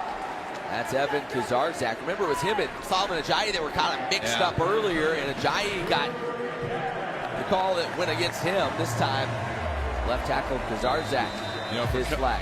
For coaches, Matt, there's gray hairs and then there's angry gray hairs. Yeah, those that's an angry one. Liverpool just got 6 angry gray hairs right there. Well, now it's 3rd and 19. Make it 3rd and 21. So that is a big penalty. As Buffalo in danger of giving the ball back to the Flames here with plenty of time before halftime. Myers has some pressure from behind him, hit and dropped. Jesse Lemonnier coming off the edge and got him to the turf. If you want to play good defensive football, Matt, if you want to play good defensive football, you got to be able to rush 4, drop 7, and get to the quarterback. If you can do that and play zone behind it and get to the quarterback by only rushing 4, Jesse Lemonnier just manhandles right there, gets back to Myers. That's how you can play successful defensive football. You're not trying to manufacture a bunch of different pressures. You can keep it simple, rush the 4, drop the 7, and play solid football. Kyle Van Treese into punt, and it's not a good one. That one will take a liberty, bounce back inside the Buffalo 35. Van Treese is the backup quarterback who is forced into action now because the Buffalo punter Evan Finnegan broke his leg in last week's ball game against Penn State. So Van Treese in an uncomfortable spot. He hadn't punted in a game before last week since high school back in 2016, and that was not a good one. As just a 14-yard punt for Van Treese. And certainly, your thoughts and prayers go out to the Buffalo punter, Evan Finnegan, who had a really scary, severe injury that will keep him out for the rest of the season. But the Flames now get the ball back in great field position. Albert has time, fires downfield looking for Gandy Golden, rises up and makes the grab. Oh my! He plucked that thing out of the sky. AGG climbing the ladder to get that one. Talk about his timing on the jump there is perfect. Flames hustle up to the line. Ball at the 1-yard line. Frankie Hickson checks in at running back. Albert looking to his big target again. Why not? Did he hold on? No! It squirts out right at the end. Devin Russell fighting him all the way to the turf and able to jar it loose. Love the fact that Coach Hugh Freeze says, hey, we're not just going to try to rush it in. We're going to try to go right back to AGG.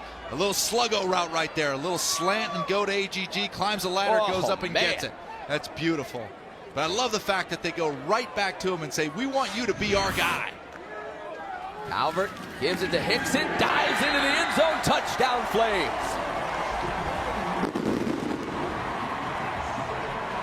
This is the Hugh Freeze offense we heard about all off season. Coach Freeze gets down on the field, and suddenly it starts clicking. They start moving the ball real well, and then I like the fact, just like we talked about there, hit him over the top trying to get to AGG, then come right back up, go right at the goal line. Frankie Hickson gets his pads low to the ground, dives into the end zone, has a nose for the end zone, touchdown Flames. Probert in for the extra point. It is up and good. 28 first half points for Liberty. They had 14 points in their first 2 games combined coming into tonight. They've doubled that total here, and we're not even at the halfway point of this ball game. Yeah, it was hard for these fans to sit through a goose egg last time the Flames were at home in Williams Stadium versus Syracuse, and the opposite has occurred today, scoring 28 points with 3:24 left in the second quarter. Still plenty of time. Even here in the first half, 3:24. Remember, Buffalo will get the ball first in the second half as well. But I will say this about Buffalo. Joe, when you take a look at their offense, Are they an offense? Some offenses, you say, they get down a little bit, they're fine. Some you say, they're not built to come from behind. How would you kind of describe this offense, and are they built to come back from a deficit like this? Yeah, the answer to that question is yes, they can. And the reason is, but they don't leave themselves a lot of room for error. Is that if they're going to possess the ball for longer periods of time, they got to put 3-4 scoring drives, which they're very capable of doing. At 3:24 and a half, we're still in the first half. Yeah. This is a long football game. There's a lot to be played, so no way whatsoever that they need to press the panic button. So the Flames kick it away. That will sail out of the end zone. And a touchback. Well, this performance, as we get another flag coming in, we'll check on that as what that's all about. Got a little chippy here in this ball game the last few possessions.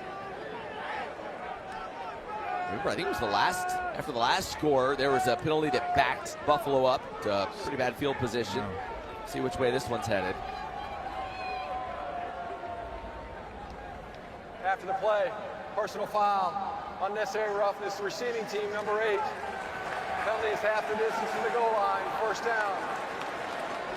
Well, this has been a little bit of a meltdown for Buffalo. Some really uncharacteristic penalties, and puts them in a tough spot now with the ball backed up just outside the 12-yard line. Yeah, there's going to be a couple guys that may want to put an extra pair of pants on in at halftime because they're going to get a little bit of a chewing from Coach. I was wondering where you're heading with that. First and 10. 3:24 to go here in the second quarter. That one thrown near sideline. Catch is made by Patterson as he steps out of bounds. And we check in once again with Melanie Newman. Melanie? Well, Coach Leipold set the tone. We've seen a lot of matchups for Hugh Freeze with coaches that have mutual respect for each other. Leipold is no different. He said, don't look at the stats from Liberty's last matchup in Louisiana because this is an offense waiting to explode. Freeze has been biting at the bit to get down here on the field, and so has Buckshot's system here because they've been stymied for the last 2 games, so it's only a matter of time, fire and gasoline, that Freeze is down on the field, and these guys are ready to carry the rock. Yeah, they've been getting it done tonight. Marks with a crease, and he's got a first down. Nice run by the sophomore out of Norfolk, Virginia. Let's see if that gets this offense moving, and they try to pick up the pace here a little bit as they hustle up to the line. I really love the patience of Buffalo's running backs. They wait for the hole to open up, and then when it opens, they explode through it. Pass near sideline, caught, immediately dropped was Marlon Johnson. As that was Ketrell Clark on the coverage. The freshman getting a lot of playing time here tonight. Getting ready to see some runs and quick throws by Buffalo, trying to get into a rhythm. Marks gets free. Looked like he was corralled. Comes out of the pile. Is able to pick up 6 or 7. Get the first down and get out of bounds. So you're seeing this rhythm developing now for the Bulls offense. Still 2 minutes to go here before half. I like the fact that they're mixing it up a little bit. They had some good plays, some tempo and some rhythm. Now they huddle up right here. They want to make sure they have the right play. This is a big series. They know minute 40 as the clock's ticking down at minute 45. This is a big series for them to do something positive right before halftime and then have the opportunity to get the ball back right away in the second half. Hand off, Marks has a blocker in front. A race, he is just drugged down. As I believe that was Clark that got him by the shoestrings right around the 25-yard line. For a moment, it looked like Marks might get loose and take it the distance. Once again, Marks shows great patience, sees the hole, waits for it. He's able to run right through. Good blocking up front by the experienced offensive line of the Bulls. Bulls showing some patience here, huddling up, clock ticking down under minute 15 to go. No rush. Marks remains in the backfield next to Myers. 3 wide receivers to his right. Here comes some pressure off the edge. Solomon Ajayi is there and wraps Marks up and gets him to the ground. They brought Ajayi again on the blitz. He read it perfectly. That's what I like. I like the mix-ups. Liberty's done a great job once again bringing corner blitz, safety blitz, inside linebacker blitz, outside linebacker blitz. That gives the offensive line a lot of difficulty, a lot of different looks on who they're going to pick up. And on that one, he's able to come through free. Buffalo with just the one timeout remaining. They're trying to save it as that one falls incomplete. It'll stop the clock, but bring up 3rd and long. Yeah, once again right here, a 3rd and long. The ball looks like it's on, what, the 28-yard line. This is a big 3rd down both ways.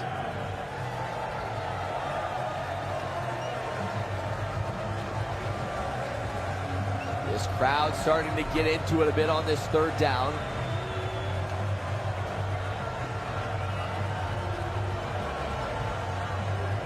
Buffalo has missed 1 field goal already tonight. They're at the edge of field goal range right now. Myers running out of time, delivers downfield and over the head of his intended receiver. Jesse Lemonnier had his helmet right in the chest of the redshirt freshman quarterback. Once again, Matt, 4-man pressure with Jesse Lemonnier coming off the edge, being able to get to the quarterback. That is a game changer when you can get to the quarterback with that 4-man pressure. So they are going to attempt a field goal. Alex McNulty comes in. This will be from 45.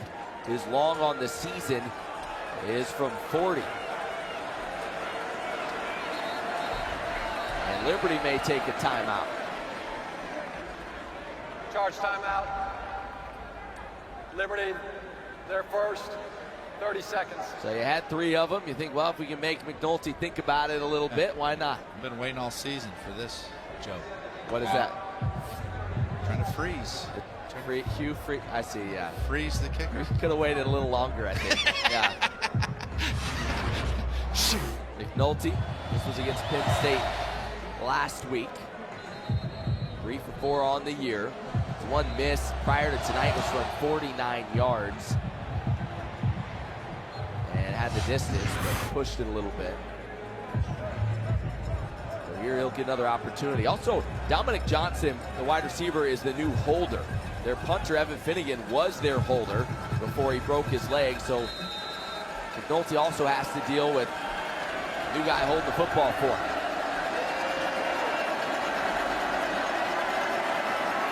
Snap is good, hold is good. The kick is up and no good. He missed another one. So the Bulls come up empty. They put together a pretty good drive, but unable to get any points out of it. The freeze worked.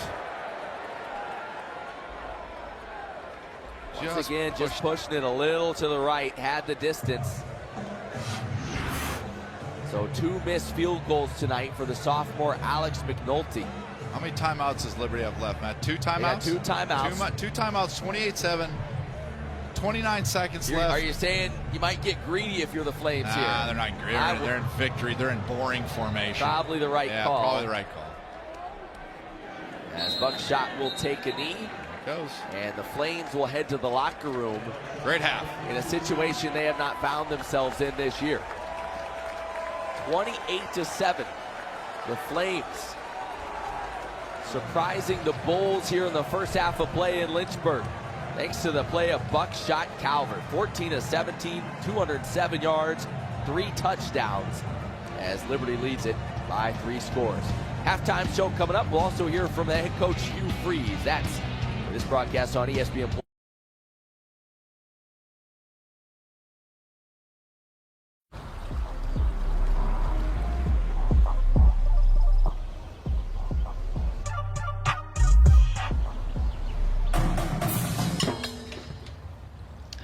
Rookie.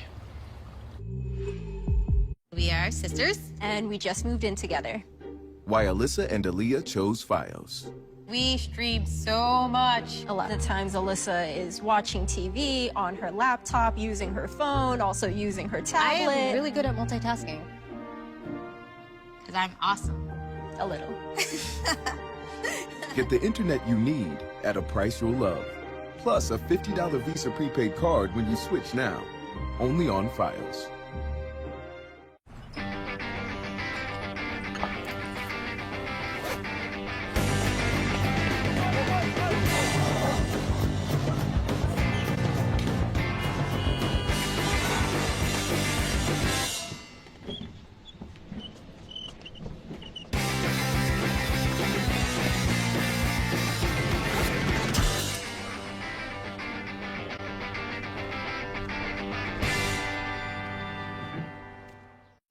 Longhorns cookout isn't something you want to miss.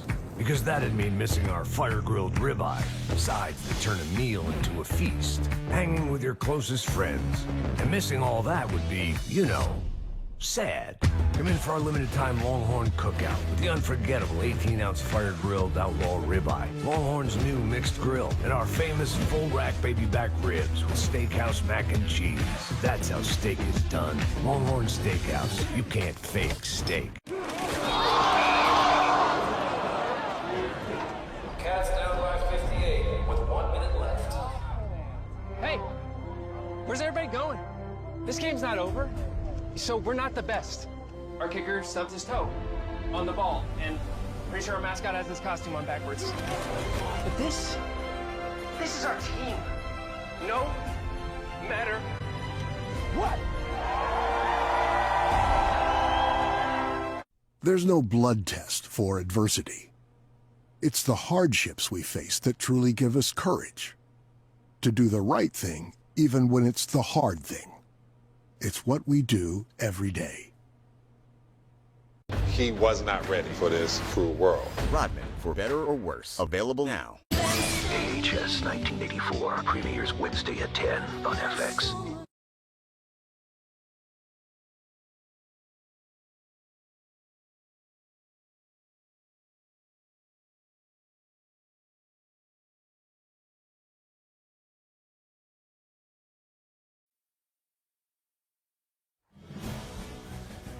Hey, welcome back to Lynchburg, Virginia. The Flames on top currently by a score of 28-7. The offense has come to life as Pat Kelly predicted in the open. You said it'd be over 400 yards. They're at 215 right now. That's why I make the big bucks, okay? Yeah. That's why they pay me. Obviously, the run game not doing extremely well right now, but the passing game has really come to life. You kind of caught a little bit of the interview there with Hugh Freeze. We had a little bit of audio issues. We'll see if we can get to you. Possibly not. But I think he was saying the RPO really working for the Flames right now. Yeah, Coach Freeze said earlier in the week, he said, Buckshot's my guy, and there were some concerns that Buckshot wasn't able to make the RPO reads, make the right decisions.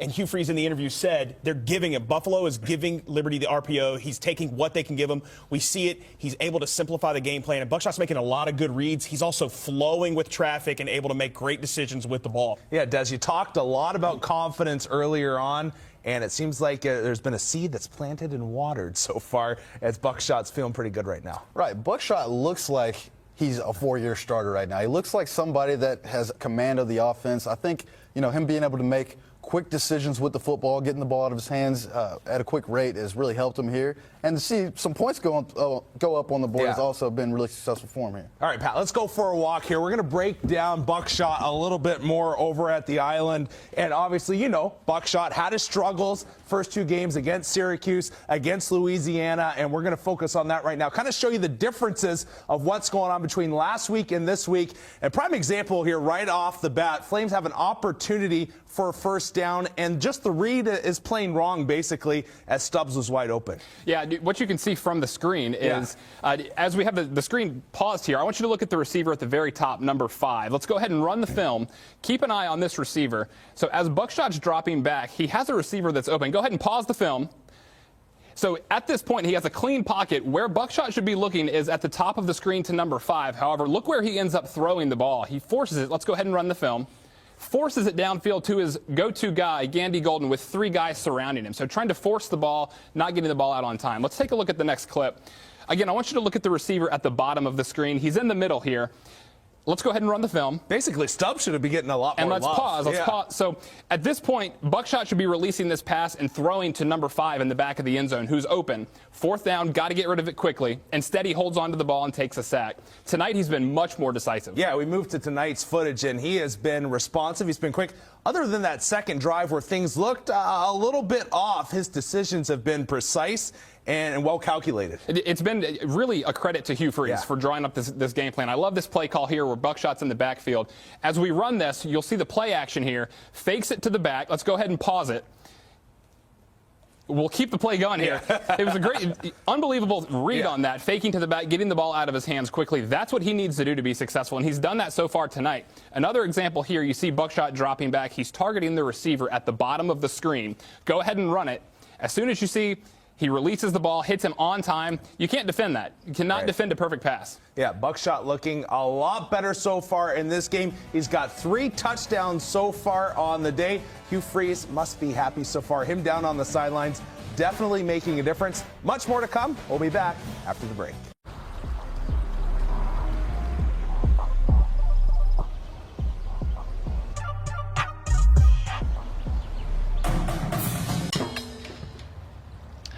Rookie.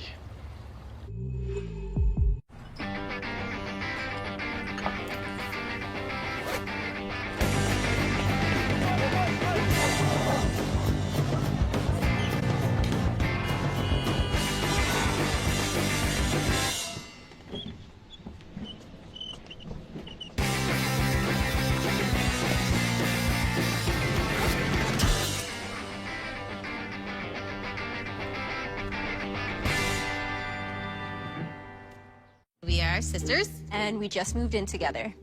Why Alyssa and Aaliyah chose Fios. We stream so much. A lot of times Alyssa is watching TV on her laptop, using her phone, also using her tablet. I am really good at multitasking. Because I'm awesome. A little. Get the internet you need at a price you'll love. Plus a $50 Visa prepaid card when you switch now. Only on Fios. At Zaxby's, the Zensation Salad is back. And introducing the new Zensation Filet Sandwich Meal with hand-breaded chicken, Asian slaw, wonton strips, and citrus vinaigrette. Both served with an egg roll. The Zensation Salad and Filet Sandwich Meal. Only at Zaxby's. This football season, sharing a Coke at McDonald's just got even more rewarding. Love the dogs. Great pick. Just grab a Coke, scan the cup in the McDonald's app, and you're entered for a chance to win cash prizes and football gear.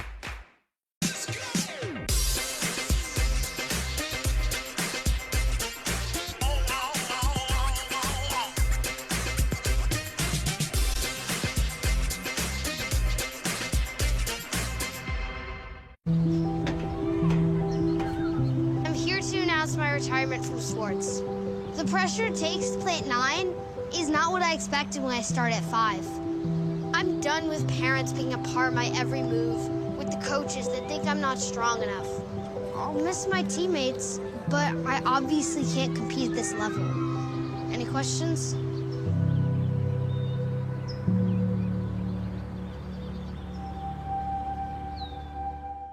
It's hard to believe that a place called Paradise could now look like this.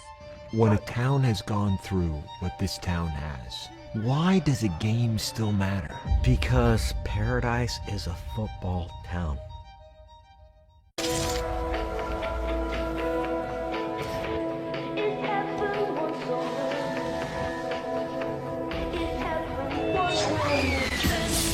AHS 1984 premieres Wednesday at 10 on FX.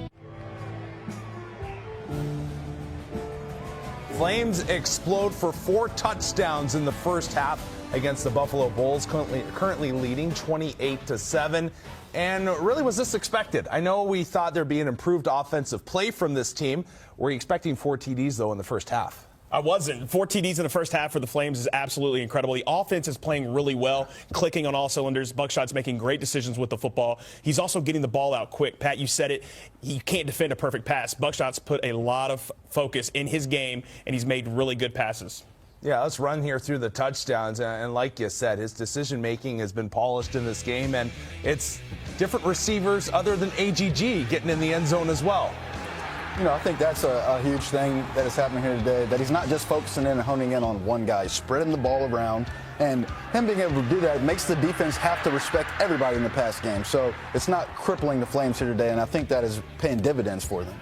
Well, one aspect we talked about with Buffalo was just the length of their drives. And when you look, when they played Penn State, time of possession was up near 43 minutes for this group. And you look at it tonight, some of their drive length times, 9 minutes and 25 seconds. You look at another one, then it starts to get short. Then it goes down to 2:18 and 2:10. Not in their wheelhouse, not really their norm. And that's going to have to change because you think you're not going to be able to get back. You know, you're down 3 TDs with long drives and be able to come back in this game. So they're going to have to find some quick strike offense. Yeah, not quite to the same extent as your Armies and your Navies where they want to just grind and grind and grind with the ball. Myers can throw some dimes, and he's absolutely been putting some balls on the mark. But to your point, they're going to have to get away from the 8-9-minute drives, especially if Liberty keeps putting points on the scoreboard. Matt Myers has been given the keys to the car, guy. Des, you look at this guy, a young man, run-shirt freshman, a hometown guy, a lot of pressure on him to do well, but it looks like he has the tools to be a pretty special quarterback. He certainly has the tools. I mean, the one thing about him is he seems to have remained really cool in the pocket. He hasn't, like there as you see, he got the ball off on the screen just before he took a hit.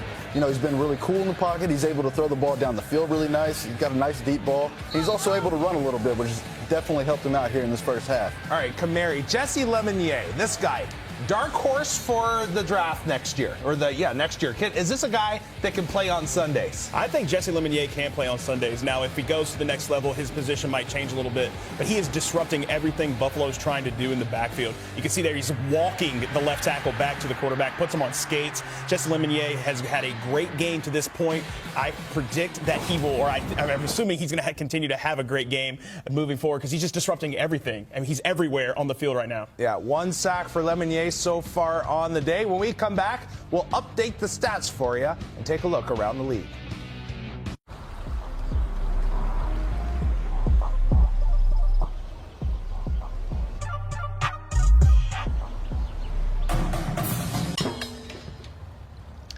Rookie. I have 3 kids. I work from home. We are all on the internet at the same time. While Adaska chose Fios. My kids are doing homework or they're streaming videos upstairs, downstairs. How's homework going? You need help? My middle son, he likes to create videos and post them online. And while he's doing that, I'm on video chat with the client so that, mama can make some money. Our best internet is even better at our best price. Switch now and get our fastest speeds and a $200 Visa prepaid card only on Fios.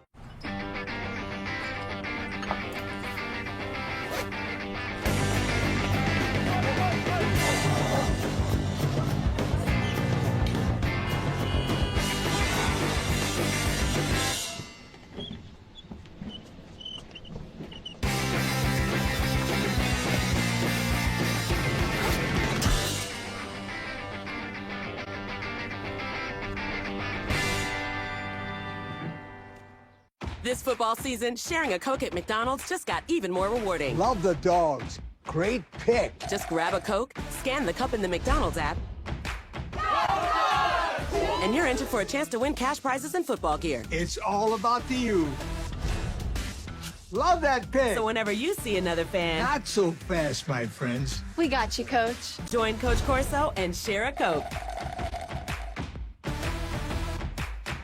Now that's a great pick.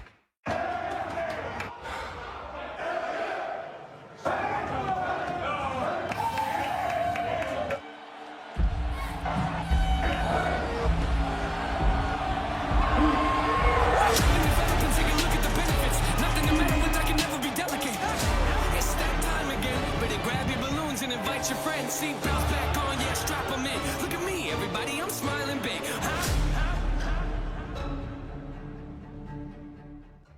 It's hard to believe that a place called Paradise could now look like this. All but 3 players lost their homes. When a town has gone through what this town has, why does a game still matter? Because Paradise is a football town. 1, 2, 3.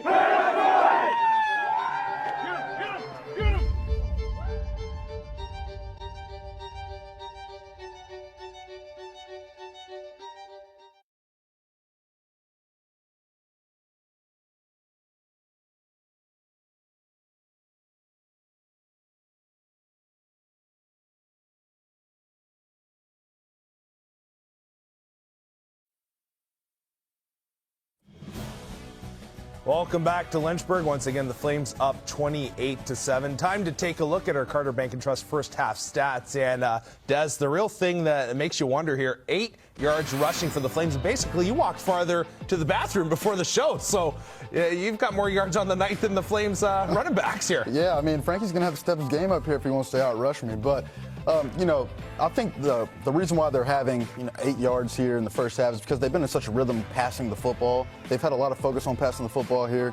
I expect to see the rushing yards go up significantly in the second half, especially as they're trying to run a little bit of clock and protect that lead. Once again, as we look here at the first half stats presented by Carter Bank and Trust, we look at the penalties. It's been a killer so far for the Bulls. Yeah, penalties are hidden yards in there. The Bulls have 2 personal fouls and unsportsmanlike conduct. They're getting a little chippy out there, and they know they're down and have to step it up to get this back. Second half coming up. We'll be back.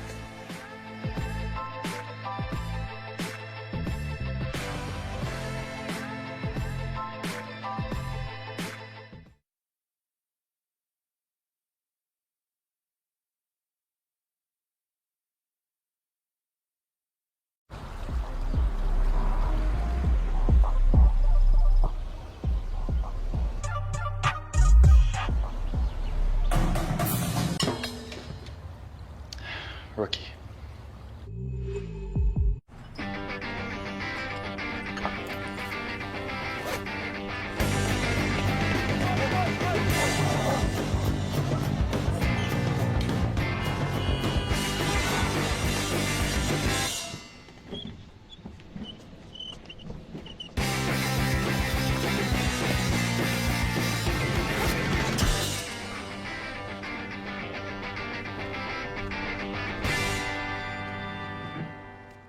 We are sisters. And we just moved in together. Why Alyssa and Aaliyah chose Fios. We stream so much. A lot of times Alyssa is watching TV on her laptop, using her phone, also using her tablet. I am really good at multitasking. Because I'm awesome. A little. Get the internet you need at a price you'll love. Plus a $50 Visa prepaid card when you switch now. Only on Fios. This football season, sharing a Coke at McDonald's just got even more rewarding. Love the dogs. Great pick. Just grab a Coke, scan the cup in the McDonald's app, and you're entered for a chance to win cash prizes and football gear. It's all about the you. Love that pick. So whenever you see another fan... Not so fast, my friends. We got you, Coach. Join Coach Corso and share a Coke. Now that's a great pick.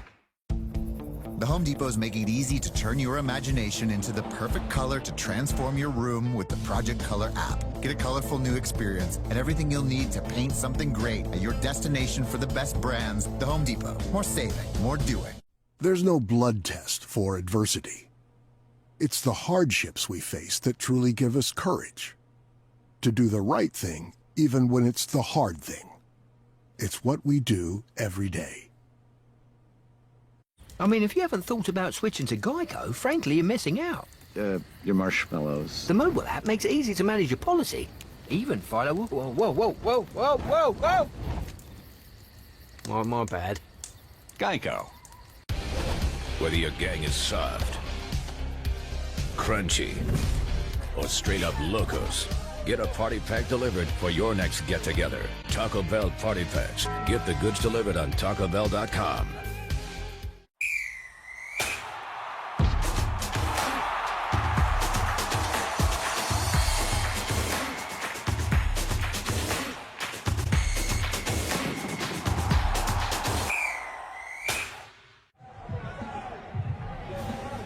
About set to get the second half underway. Liberty leading Buffalo 28-7, and a bit of a surprise the way this Liberty offense has clicked in the first half. And Joe, you and I talked a little bit during the break. Liberty with this lead. Now you head into the second half. Do you change anything offensively? Do you adjust anything? Basically knowing now you've got a 3-score lead to play with, what do you do differently, if anything? The answer to that is simple. One foot on the gas, the other foot on the horn. Full steam ahead, baby. Have you ever actually done that? I mean, one foot on the gas, the other foot on the horn. You should not slow down whatsoever. Keep coming after him. Keep trying to build that lead. Play what you've been successful with. Seems like a good way to pull a hammy, if you ask me, as this kick will be taken down at the 2-yard line. Ending near side, hit and dropped right around the 20. And that's where the Bulls will begin this first drive of the second half. First half, Matt Myers, 8 of 14, 94 yards and 1 score. I still think you're going to see Myers and Buffalo do what they do, run the football, because the reason being is that they have the capability. He throws such a good downfield ball that they have the capability of making those explosive plays, so they don't want to give up on the run and then continue to take those shots downfield where you can score points quickly. And off in near side, trying to get the edge is Patterson, and he's able to pick up a handful of yards there on first down. Patterson didn't really get going in the first half. 33 yards rushing, 3.7 yards a carry. It was Marks who was more successful. He had 77 yards on the ground for the Bulls. Yeah, 126 yards rushing the first half, so the rushing yards are there. They just haven't quite shown up on the scoreboard yet. Well, they've gotten into Flames territory a number of times here tonight. Just haven't been able to cash in. The 2 missed field goals certainly a part of that. Looking downfield, taking a shot far side, and he overshoots his intended receiver, Antonio Nunn. Good coverage by Bajor Wilson. Flames leader there in that cornerbacks group. He has a couple interceptions already on the young season. And he was running stride for stride with Nunn. Yeah, Nunn can run, and to see Bajor Wilson stay right in his hip pocket there, hip to hip with him, is very positive for his confidence. As they're going to attack him, they're going to continue to attack downfield against our corners. So right away, you get a big third down here, 3rd and 6. Myers, that pocket collapsing, he's flushed. Tries to find his running back, who drops it. That was Patterson, who couldn't hang on. Myers takes a shot at the end of the play as Lemonnier knocks him to the turf. This is where things start getting a tad bit on that frustration level for Buffalo. They were able to move the ball down close to the red zone right before half and not get any points out of that with the missed field goal. And then they get the ball immediately. You're thinking, hey, we get the ball immediately back to start the second half, and it's a 3 and out. So it's going to be a little bit frustrating. Now you get Kyle Van Treese back out there to punt. Remember, his last one just 14 yards. See if he can find more success here. Gets his left foot into it. That's a little better than the last one. Still not great, as it will take a Buffalo roll and check up right around the 45-yard line or so of the Flames. So Liberty will get really good field position for their first offensive possession of the second half. And boy, did this offense ever click. At least the passing offense. You heard Rhett and the gang talk about it at the half, just 8 yards rushing. And if I told you, Joe, before the game, hey, you're only going to have 8 yards rushing to have, what kind of situation you think Liberty's going to be in, you probably wouldn't say, oh yeah, I'm 3 scores. But the passing game really found a new level. Yeah, we said in the opening is Liberty needs to find their identity. Well, they clearly found their identity, and that's through the air. Mixon, little hesitation, now lunges forward for 3 or 4 on first down.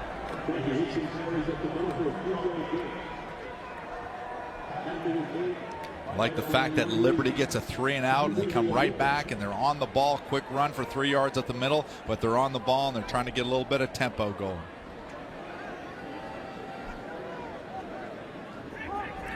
Second and 7 for the Flames. Yeah, they're going to take their time, play clock, run it down. And you talked about keep the foot on the gas. We'll see. Maybe they'll still get back to that here, but at least on this first possession, taking their time. Albert swings it out. TJ Stubbs makes the catch, stiff arm, and he is slung out of bounds, and they're going to get a flag. They're going to get Tyrone Hill, I'm guessing, for a little unnecessary roughness here. Yeah, I don't know if I like that call. I don't he either. was trying to get him out. Right on the sideline. No foul for a face mask. Okay, so a face mask they were looking at. As you get a look there. He's in bounds. Yeah, and they had him around the jersey. So they make the right call. Maybe the question was, I know Stubbs had the hand up in the face mask there of Hill, but as it is, it'll bring up 3rd and 4 after all of that. Can the Bulls make their own 3rd down stop in the first possession for them defensively in the second half? All right on midfield. Free play. Free play. Calvert gonna just fire it deep, looking for Gandy Gold. And he's not able to bring it in, but the Flames will get the first down regardless. Good savvy by Buckshot. He sees the three. Defense number 41. 5-yard penalty. First down. Sees the free play and just takes a shot downfield. Boy, penalties have been an issue for Buffalo tonight. We've had 7 penalties now going against the Bulls, and there have been some costly ones. This one moves the chains. They've had a couple that have really derailed drives offensively for them as well. 3 wide receivers set. Hickson in the backfield. They give it to him. A little stutter step and a flag comes in. That's kind of in that area of holding. We'll see if this one goes against the home team.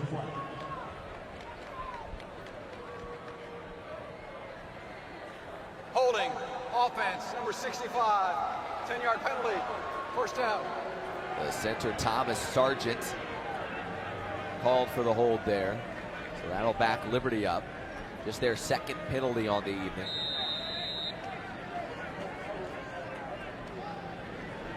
Liberty's offense hasn't been able to generate a lot of rushing yards, but where they've done a good job is in their pass protection. And I think Coach Freeze has dialed up some more heavy pass protection where he's able to keep tight ends in and protect Buckshot, make him comfortable back in the pocket. Josh Mack in there running back. Don't believe we've seen him yet tonight. Calvert looking to his right, slinging it a little too wide there as he was looking for Stubbs. And boy, he had a receiver wide open down the field. I think is that Shaw up there at the top of the field. That may be Gandy Golden up there. They had just come completely free. Now look at AGG behind him. That's 6. If he takes a look out there. He pre-read that, knew he was going to throw the out. Hand off, coming near side, some room to rumble. Here comes Josh Mack, lowers the shoulder, and it looks like he has enough for a Flames first down. There's Josh Mack. Finally showing up and had that rough start against Syracuse where he had the fumble. Good to see him getting involved in the offense. This is a kid, 2017, led all of FCS in rush yards per game. Went for over 130 yards in contest for Maine. Didn't transfer here to Liberty. Had to sit out last year because of that. And they're working him into the offense here in 2019. He's got some great spectacles as well. What was it? Eric Dickerson used to wear goggles like that. Like that. Respect the specs. There you go. So it is a first down for Liberty. Mack remains in the game. Swinging out this time, Yandy Golden, little hesitation, a flag comes in as Yandy Golden is shoved out of bounds for about a 6-yard pickup. Yeah, with Zach Fouts out there trying to block for AGG. Block all the way against the offense, number 40. 15-yard penalty. First down. So Fouts.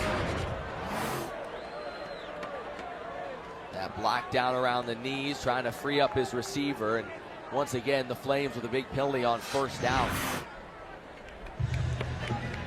You know, I know you're allowed to chop block downfield as a receiver, but I believe what the ref's calling right there is you're not allowed to come from inside out. I think that's what they got Fouts on. So first and 25 now for Liberty. Take a look at the penalty situation. Hasn't been exactly what you call a clean game.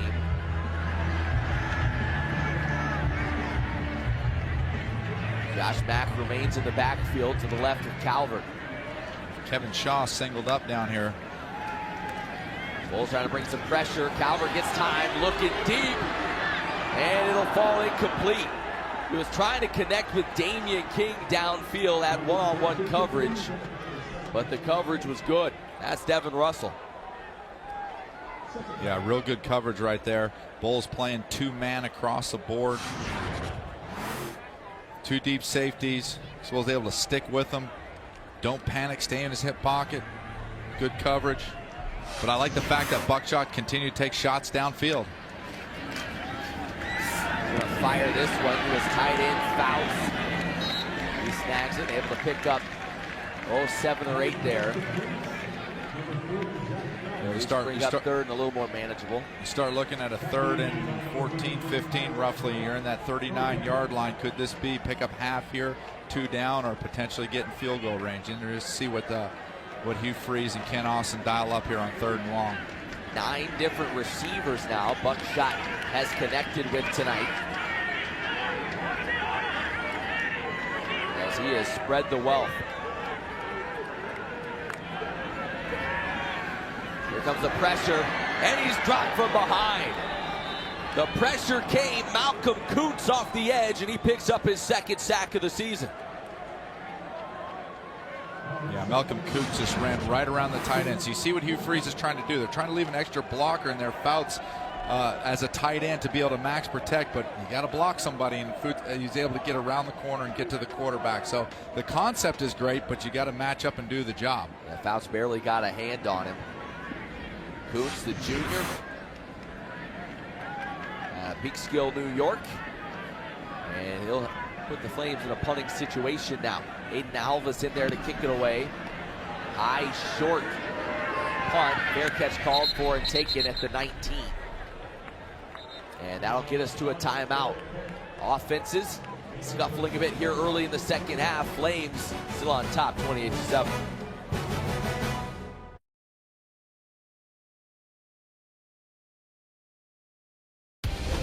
Whether your gang is soft, crunchy, or straight up locos, get a party pack delivered for your next get-together. Taco Bell Party Packs. Get the goods delivered on TacoBell.com.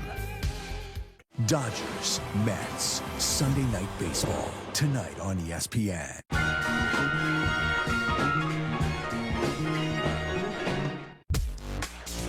Got a gig as a counselor at a summer camp. They're opening up a couple of hours from here. You guys should all come. One of the patients broke out. Who? Mr. Jingles. It's gonna be a non-stop party. The cops are gonna find him, right? Look out! I know he's coming here. Camp Redwood will open as scheduled. We're all gonna die. AHS 1984 premieres Wednesday at 10 on FX.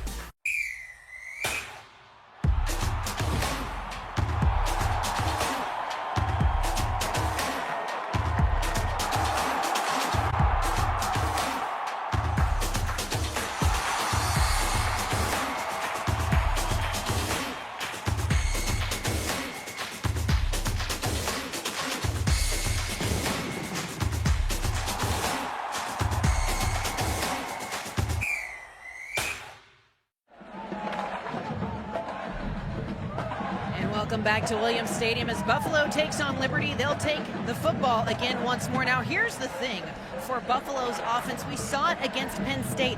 They had nearly double the time of possession at 42 minutes. They also had nearly double the plays at 90 to the Nittany Lions 46. We're seeing a lot of that here again this evening. Nearly 20 minutes to Liberty's 10, but the Flames have made the most of that small time that they've had on the field. And for Leipold's Buffalo club, they're going to have to see how they can respond to that and start turning around just a really rare situation when it comes to having all these plays, having all this time, and not being able to make anything of it, guys. Yeah, a lot falls on your young quarterback, Matt Myers here. And the later we get into this ball game, the more they may have to change at least a little bit the way they approach things, pick up the pace a bit. They start things off with a nice first down run here by Jarrett Patterson. Seeing them hustle back to the line. Myers is 8 of 16 now tonight. Just 94 yards. The Flames really have done a good job, Joe, of taking away many good looks down the field. A lot of those receptions have been kind of dinking and dunking. They haven't allowed the big play. Yeah, it's interesting to see what they try to do here on offense. They stick to the game plan. Looks like that's what they're doing. Patterson picks up the first down, carrying folks an extra 3 or 4 yards as Brandon Tillman, one of the guys in there on the tackle, he got a little bit of a ride. Yeah, you really like to see when a team's down which guys are really competing hard. And you look at Patterson, center of his gravity's low to the ground and being able to grind out those extra yards. Slant to none, caught for about 6. Good job wrapping him up and getting him to the ground as Keitrell Clark. Clark has done really well tonight. We've seen a lot of the freshmen, true freshmen out of Richmond. You know the staff likes him a lot, but he has really played well going up against Buffalo's top receiver for much of the night. Yeah, like you said, man, that's a tall order. Yep. Yeah, no doubt. None went off last week against Penn State. like you said, by LU's coaching staff, shows a great deal of confidence. Patterson takes it again, able to spin forward. They'll move the chains. We told you earlier, Jarrett, twin brother of James, the linebacker, and their story, an interesting one, as James, the highly recruited linebacker, certainly much more recruited, and finally kind of told teams, listen, if you want me, you need to take my brother as well. And a lot of teams kind of balked at that.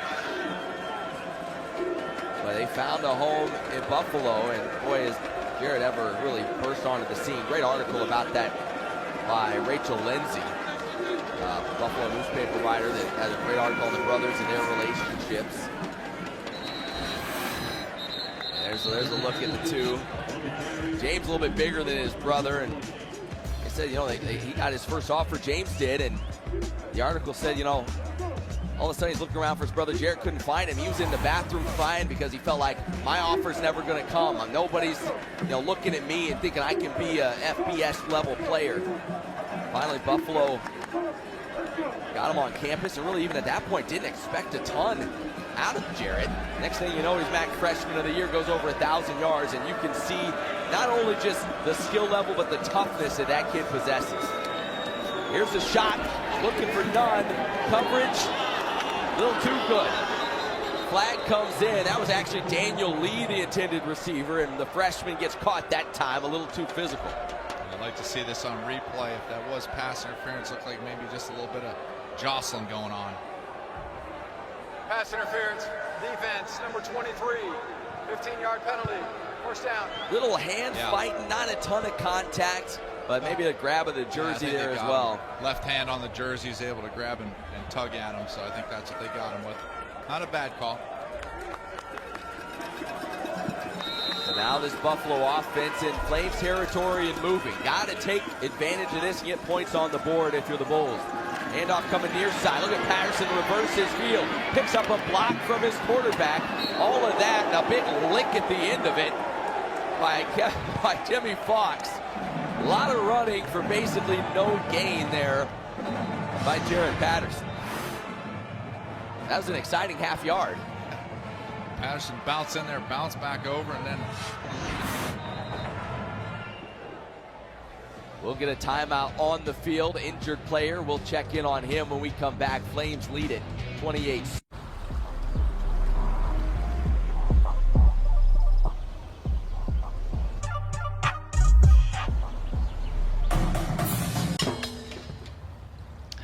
Rookie. We are sisters, and we just moved in together. Why Alyssa and Aaliyah chose Fios. we stream so much. A lot of times Alyssa is watching TV on her laptop, using her phone, also using her tablet. I am really good at multitasking. Because I'm awesome. A little. Get the internet you need at a price you'll love. Plus a $50 Visa prepaid card when you switch now. Only on Fios.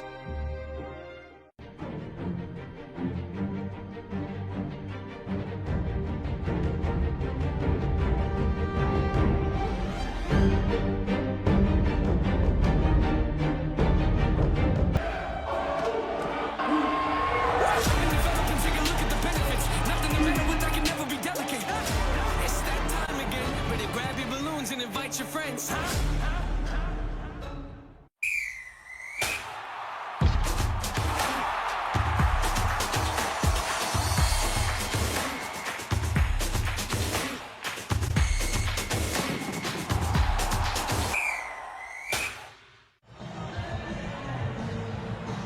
Jesse Lemonnier, the Flames all-everything defensive end, was the guy down on the field. He was able to walk off under his own power. And he's getting a quick break over there, perhaps a cramp, it looked like. And he's had himself a nice night, 5 tackles, a sack as well. As he really is the leader of that defensive line for the Flames. Jesse, his older brother, Corey, was an all-SEC linebacker at Auburn, third-round draft pick of the Niners back in 2013. And Lemonnier, a senior, is off to a great start. This is his final season with the Flames. Yeah, when you have a guy that can rush the passer like that, especially in third long situations where he's able to pin back his ears and just get after the quarterback, that's a game changer for the defense. 2nd and 10. Here comes pressure off the backside. He stands in there, delivers it deep to the end zone, and it is knocked free. Jimmy Fox able to pry it loose. Make that Seneca Espinoza that came over to knock it free. Boy, Myers hung in there till the last second as he was about to get drilled. Yeah, he had a corner blitz right here. The back didn't see him and wasn't able to pick it up. He came in late.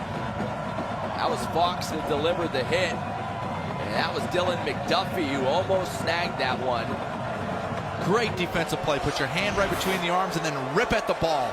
Outstanding job being able to get that ball out, saving a touchdown. 3rd and 10. Here comes the quarterback draw, and there's room. Diving forward for the first down is Matt Myers. I talked about Myers' ability to run the football. It's the old saying, when you least expect it, and that's exactly what they did right there on a 3rd and 10, hitting the Flames with the quarterback draw. Nice call. Hasn't run a lot tonight, but he's been effective when he's chosen to. Myers now stands in the pocket, slings one up and over his intended receiver, looking for Dominic Johnson, and we're going to get a flag. Maybe a hold there going against Buffalo. I think there's 2 calls on this, Matt. So the fellas in stripes going to get together, try to sort this one out. There are 2 fouls on the play. Holding offense number 73. Holding defense number 8. Those penalties all set. Replay the down.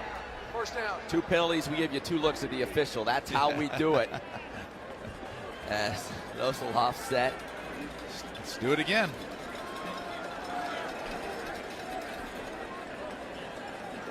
He's starting to feel in the air a little bit as the sun sets and darkness coming in. This is a critical point of the game for Buffalo. You paint a beautiful picture, Joe. Yeah, I appreciate that. Myers in trouble. Hit and dropped. Jesse Lemonnier, feeling just fine, picks up his 2nd sack of the night. I mean, Matt, Jesse Lemonnier has given you multiple opportunities for your favorite line, and I can't believe you haven't gone to it. Lemonnier, s'il vous plaît. I mean, come on. I mean, he's put it on a platter in for the you. moment, it just hasn't felt right. I mean, sometimes you just got to pull the trigger. Lemonnier getting free, and Myers trying to get loose there. Couldn't quite do it. 2nd and 19 now. Handoff coming near side. And a short pickup for Marks. Jesse Lemonnier there again. Jesse Lemonnier is playing football. All over the field. He's playing, rushing the quarterback, getting after him, getting on the ground. Played the tight end right there. Shot his hands up on the inside. Shed the block. Come off to make the tackle. That's a football player right there. Well, defensive line coach for Liberty, Josh Aldridge, says he's never been around a guy with a motor like Jesse Lemonnier. The way he just keeps on coming at you. And we're getting a taste of that here. And that's infectious to the rest of the defense. 3rd and 17. Bulls need to get a chunk of that back on this play. Pressure again, setting up the screen. The Flames cover it up. Brandon Tillman there to make the tackle. You will remember the Syracuse That's exactly game. what I was thinking, Matt. The Orange just destroyed Liberty in the screen game. Flames have made an adjustment. Flames have made an adjustment, be able to get the outside linebackers, be able to read the screen, get around the offensive lineman, and attack it before it ever has a chance to get started. So another field goal opportunity. Alex McNulty 0 for 2 so far tonight. This one from 45. Good snap, good hold. The kick is up, and this one is pure. McNulty splits the uprights. And the Bulls get 3. It's not what they wanted, but they'll take it. As they trail Liberty 28-10 late in the 3rd quarter.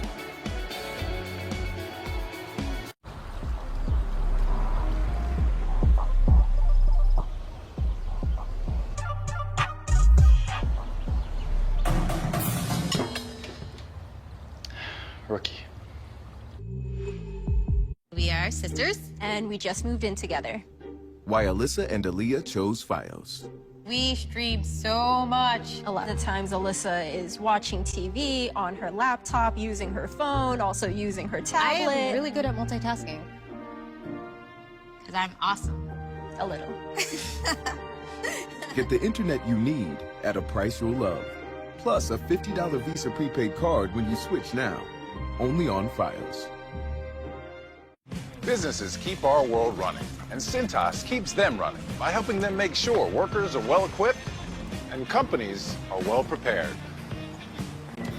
Supplies are delivered and stocked. Facilities are clean and ready.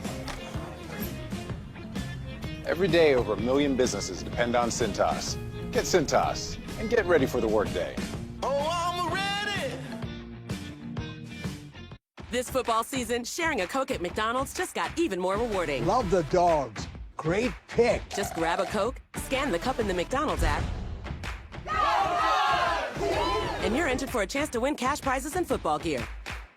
Geico makes it easy to get help when I need it. With licensed agents available 24/7, it's not just easy.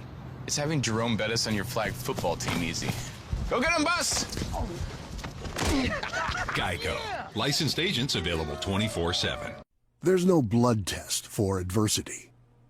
It's the hardships we face that truly give us courage. To do the right thing, even when it's the hard thing. It's what we do every day. Look at Spirit of the Mountain, the Liberty Band. And they have had a lot of reason to play tonight. Remember that first game in Syracuse, everybody all hyped up. Liberty gets shut out. No love for the band. Not a lot of love for the band in that game. The band is back. They are back, and Liberty, this offense appears to be back tonight. Leading at 28-10. Still ways to go, though, in this ball game as the Flames are set to get it back. Shadro Lewis deep, along with Frankie Hickson. Shadro Lewis had opportunity, had some kick returns. Haven't been able to kick it in the end zone. See if they get a chance here to take one back and get good field position. Nope. This one will go over his head. Flames will get it at the 25. Buckshot Calvert makes his way back onto the field. Calvert's night, 16 of 21. 218 yards in those 3 touchdowns. Calvert now up to 69 touchdown passes in his career. Every touchdown he throws is a new Liberty record. Nice. Yeah, you got to really like what Buckshot. He's faced a lot of criticism, but no doubt. What you really like is what Coach Hugh Freeze and offensive coordinator Ken Austin are doing, and that is they made a commitment to protect Buckshot first, and he's been able to sit in the pocket. He has the arm strength, he has the ability, he has the weapons around him at receiver, so protect him and allow him to make the throws, and that's made a big difference today. Calvert, the handoff, running up the middle is Frankie Hickson. Frankie hasn't really been able to get loose tonight. He had that big game a week ago against Louisiana. Went for 133 yards in that contest. So far tonight, 9 carries, about 18 yards.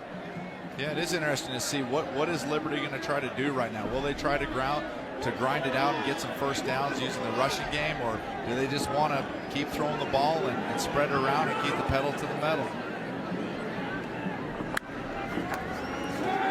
Pulls it out, slings it near side. Kevin Shaw, little stutter step, and is able to pick up the first down. Kevin Shaw, promising receiver. He's shown a lot of potential, and today he's started to display some of that potential, catching the horizontal bubble screen and be able to break a tackle and score a touchdown, and have gotten him more involved in the offense. So it's good to see him having some success. Well, Shaw trying to get some bragging rights too. Safety Joey Banks from Buffalo. Those two guys played together in junior college ball at City College of San Francisco. Calvert slings that one and throwing to Shaw again, and was able to make the catch. Yes.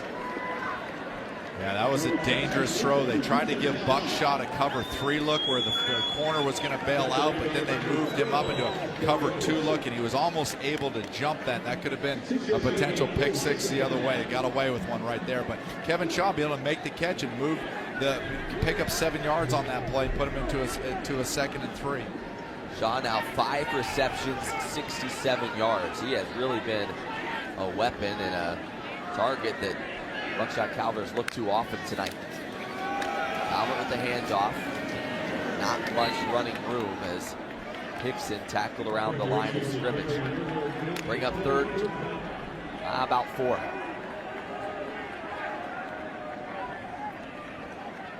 Clock runs. The late stages of this third quarter. Liberty did all of their scoring in the first half. It was the 21 second quarter points. And they kind of exploded here. I'd like to see the wide side rollout right here. They did this early in the game on I believe, a second or third down, and Buckshot rolled this way and threw a quick out. Perfect chance to do it right here. 3 receivers to his left. He pulls it out.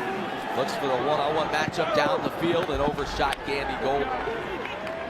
I mean, that's a matchup they like, but I'd say right there, Matt, is that the play that Gandy Golden made earlier in the game where he threw it to the back shoulder, he's pressed right there, throw it to his back shoulder, allow him to come up, don't overthrow it, give him a chance to come back and make the play. Well, to that point, you're talking about a 6'4" Gandy Golden working on a 5'9" Devin Russell. You want to give him a chance to go up and get it. That's not a, when you throw that ball and you throw it to his back shoulder, that's not a 50-50 ball, that's a 70-30 ball for Gandy Golden. So the Flames will be forced to punt it away. Aiden Alva's in there. Alvis gets it away. It's a pretty good one. It's spiraling down. It will land at the 2, take a big hop, and it will roll into the end zone. So not quite able to check it up there down inside the 5. And Buffalo will take it out at the 20. Aiden Alvis is an improved punter. He has improved certainly over a year ago. Matt Myers, they're hoping Buffalo, he is the quarterback that can lead them for years to come. And these are kind of those games where maybe you learn something about a guy. I know Lance Leipold said in the Penn State game he felt like Myers grew up a little bit. He made some strides even though he struggled some. This is another opportunity to kind of show some leadership as a young guy and start bringing your team back. Yeah, you're going to find out a lot about Matt Myers now, because now 49 seconds left in the third quarter, down 18. You're going to have to start throwing the football. He's going to do it here on first down, taking a shot. He had none down the field, and it's knocked free. Dabney able to knock it free. Emmanuel Dabney looked like he may have been beat, and if that throw wasn't a little bit underthrown, he might have been. Yeah, you're exactly right. Nunn had him by a couple of yards, but once again, that's good coaching right there by the Liberty corners coach to be able to say, listen, if a guy gets by you, don't look back. Just take your eyes, put him to his hip, sprint to the hip, capture the hip, and then rip your hands through. Good, solid play. 2nd and 10 now for the Bulls. Time in the pocket. It's running out now, flushed. Little sidearm throw. And now it's Dylan McDuffie unable to snag it. Myers showing you that mobility, that escapability again, but you can worry a little bit when you make that throw across your body. It was behind the receiver, and those are the passes that oftentimes end up in the wrong hands. That's exactly right. 3rd and 10. This is Jesse Lemonnier time. You're going to watch Liberty. They're going to bring 4. They're going to drop 7 guys and try to get to the quarterback with a hard rush by Lemonnier. It's like they're going to try to double team him now. Twist. Sling it to the far sideline, and that's over everything. That is a tough throw, trying to force it to Nunn, and he sailed it. The Bulls will go 3 and out. Yeah, you can. Brings up a punting situation. We told you about their punter, Evan Finnegan. Ray Guy, watch list punter. Really good punter that broke his leg a week ago at Penn State. He didn't end up getting to leave Penn State for a few days. He was there in the hospital with such a horrible fracture. Finally was able to come back and see his team on Wednesday, and you see the fellas getting to talk to him. No doubt good for his teammates to see him, but now Kyle Van Treese has the job of basically trying to become a punter on the fly. Pretty good kick there as fair catch called for and taken at the 45-yard line by DJ Stubbs. Yeah, I wish that young man the best in a speedy recovery. That's a vicious injury, and you hate to see that. You wonder, though, I mean, you think about Buffalo. Do you have some opportunities as the season progresses for a little trickery? You got your backup quarterback as a punter. You got another guy who was in the battle for the quarterback spot. Dominic Johnson, who's the holder now. It gives you, I mean, certainly you'd rather have your great guy, you know, watch list kid out there punting, but you try to make the best of the situation, and maybe it gives you some opportunities for something fun here later in the year. Maybe in the fourth quarter we might see that trickery. Should be. Up and go. He's looking downfield for Gandy Golden. He snaps it with his fingertips, carries defenders inside the 5 to the house. He would not be denied.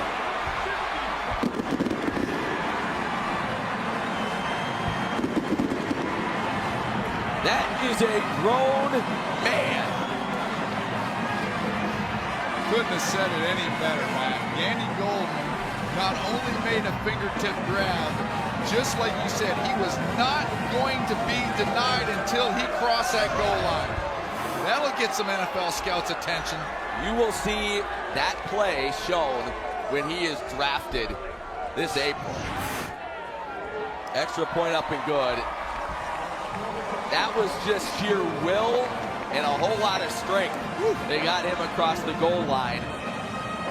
Unbelievable. 55-yard touchdown to Gandy Golden. He's now gone 7 catches, 154 yards, couple of TDs, and is proving once again why people consider him one of the best receivers in the nation. And it's great to see Buckshot connect on a deep ball. Gandy Golden made a great play there, but we've had 4 or 5 of those throws that just been too few yards beyond their reach, and to see him hit that shot was a good. This has been a confidence builder for Buckshot, as the Buckshot is back. And that was a good catch.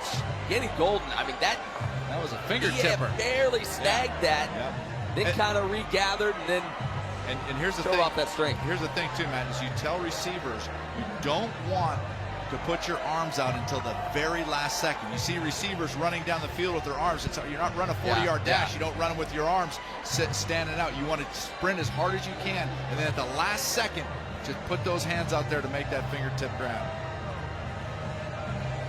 What a night for AGG. What a career he's had. Look at him working his hair. In every uniform, he's got great hair. Great hair to boot. I mean, what and he's that working guy it do? in game. He's working it out. That ball checks up at the 1. Bulls gonna have to return this thing, and they are not going to get great field position. But he got Tito Overton on the return, and things going from bad to worse here for Buffalo with 8 seconds to go here in the third quarter.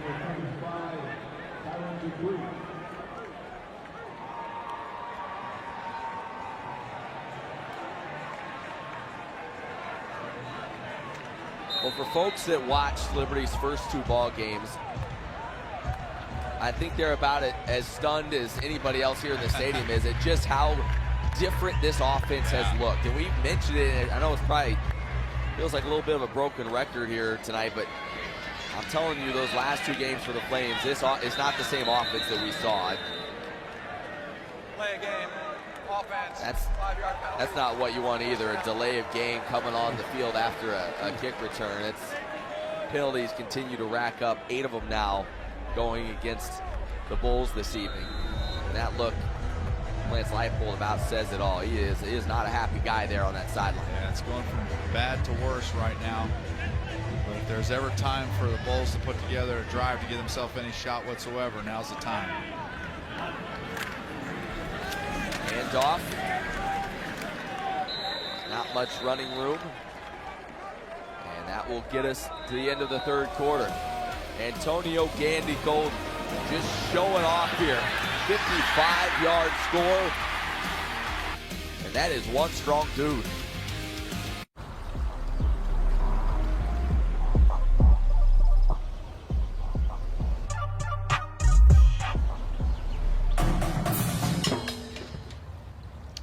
Rookie.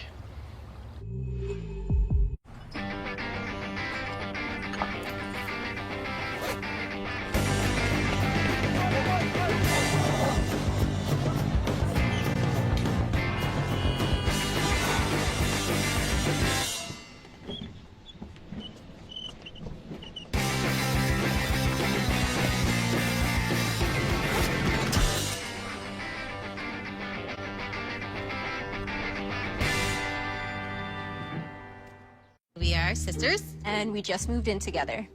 Why Alyssa and Aaliyah chose Fios. We stream so much. A lot of times Alyssa is watching TV on her laptop, using her phone, also using her tablet. I am really good at multitasking. Because I'm awesome. A little. Get the internet you need at a price you'll love. Plus a $50 Visa prepaid card when you switch now. Only on Fios. Could you email me the part about Geico, making it easy to switch and save hundreds? Oh, yeah, sure. You don't know my name, dear. I just get you mixed up with the other guy. What's his name? What's your name? Switch to Geico. Hey, Dad. Whoa! Want to play? Okay, I'm gonna go up here, okay? Okay, yeah. Watch out, flag guy. Watch out. Oh, see? You got it! Good, right? For your favorite player too, Nintendo Switch. We take thousands of pictures with automatic cameras looking for small leopards. With Microsoft AI, we can analyze these images in 10 minutes instead of 10 days, so we have more time to find and protect them. This is Echo Power. Half-second haircut power. King of the jungle power. Chew 'em up and spit 'em out power. Long on grass, short on time, spin, reaper, photosynthesize at your own risk power. Hungry, hungry herd of buffalo power. This is Echo Power. Echo. Power on and on. Are you ready for Monday night? There's no blood test for adversity. It's the hardships we face that truly give us courage. To do the right thing, even when it's the hard thing. It's what we do every day. Dodgers, Mets, Sunday Night Baseball, tonight on ESPN.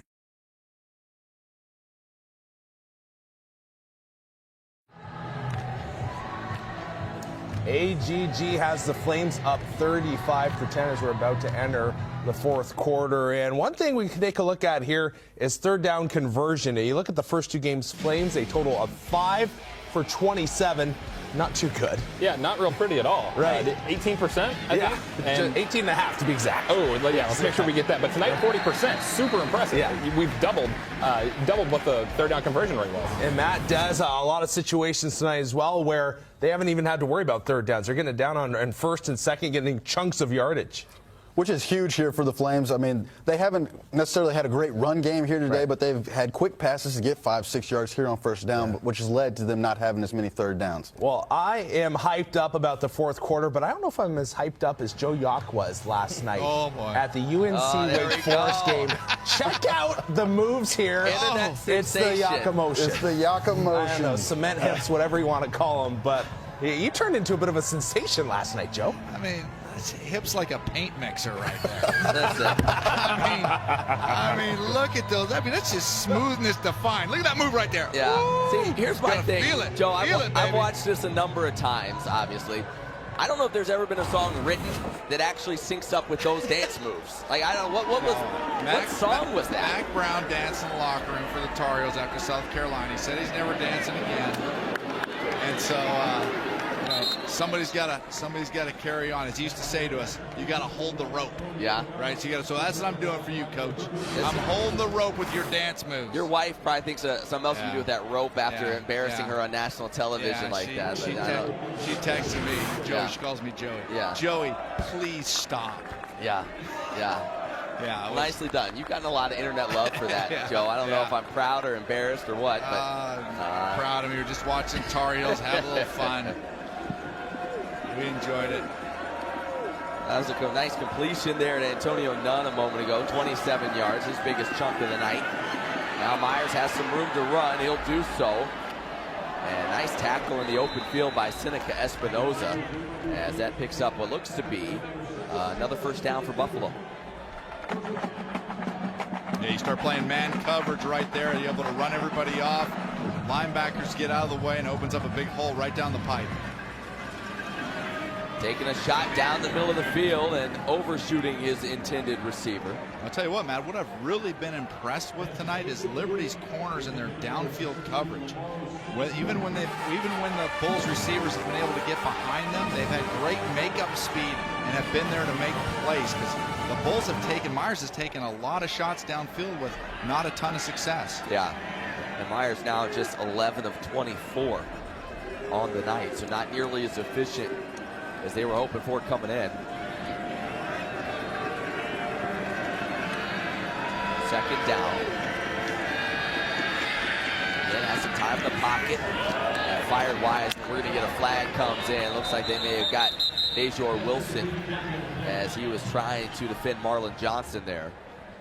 Holding defense, number 20. 10-yard penalty. First down. Yeah, you saw the end there. I think he had a hold of him a little bit earlier in the route. So the Flames senior defensive back gets flagged.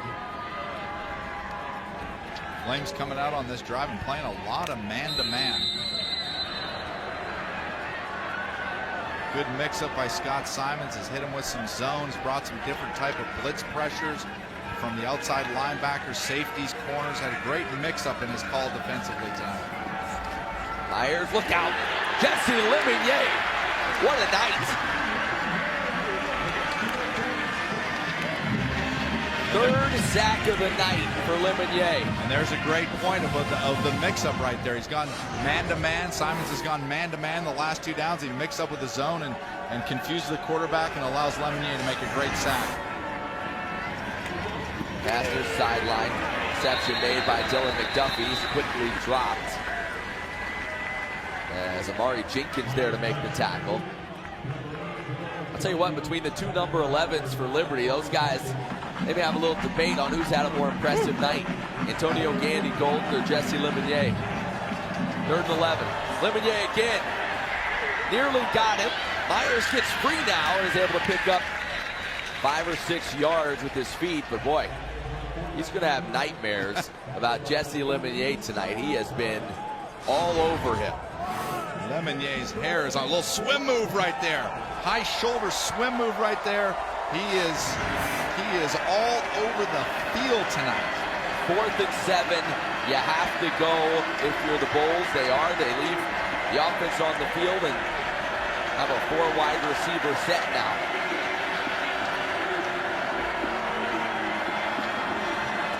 Myers across the middle, dropped. Good coverage by Elijah Benton as he tried to find Dylan McDuffie, and the Flames will get the football back. Big stop for that defense. Yeah,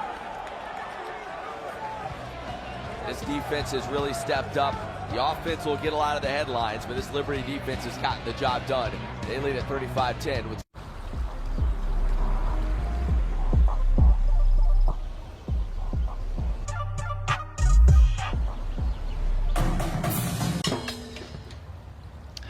Rookie.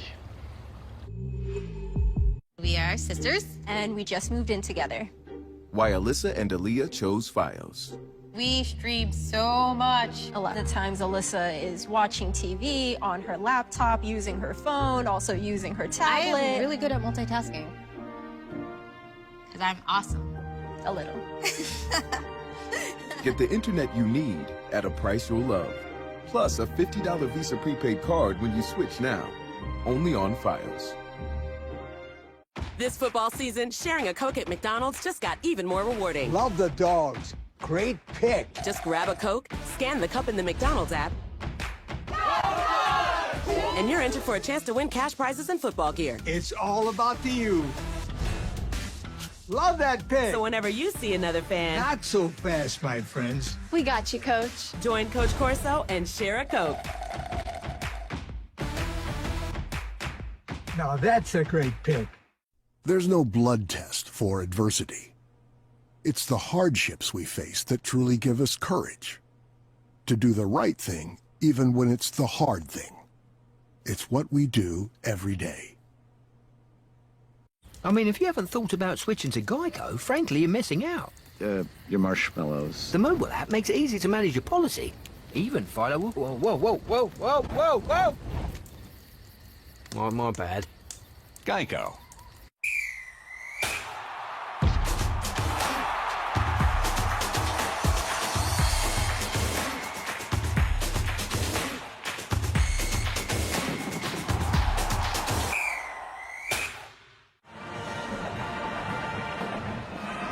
Well, there's a look at the success this Liberty defense has had tonight compared to last week on the road in Louisiana. Remember, though, in their opener against Syracuse, the defense played awfully well. We gave them a lot of props after that game. They held Syracuse to just 24 points on the night and struggled. Certainly in Louisiana, injuries were part of that. You're trying to figure out early in the season, what's the real story? What is this defense? Maybe you're getting a little bit more of a look here this evening with the way they played against Buffalo. Right, no question. Liberty's defense has given a lot of different looks, a lot of different man-to-man, zone, blitz pressures, so on and so forth. Josh Mack trying to break it outside. He's able to pick up a handful of yards here on first down. We've gotten a couple of looks at Josh Mack tonight. That's his second carry. He's gone for about 25, 26 yards. He's an intriguing back moving forward. It'll be interesting if he continues to kind of find a spot in this offense. A little bit bigger than Pickett and Hickson. Pretty good receiver out of the backfield as well.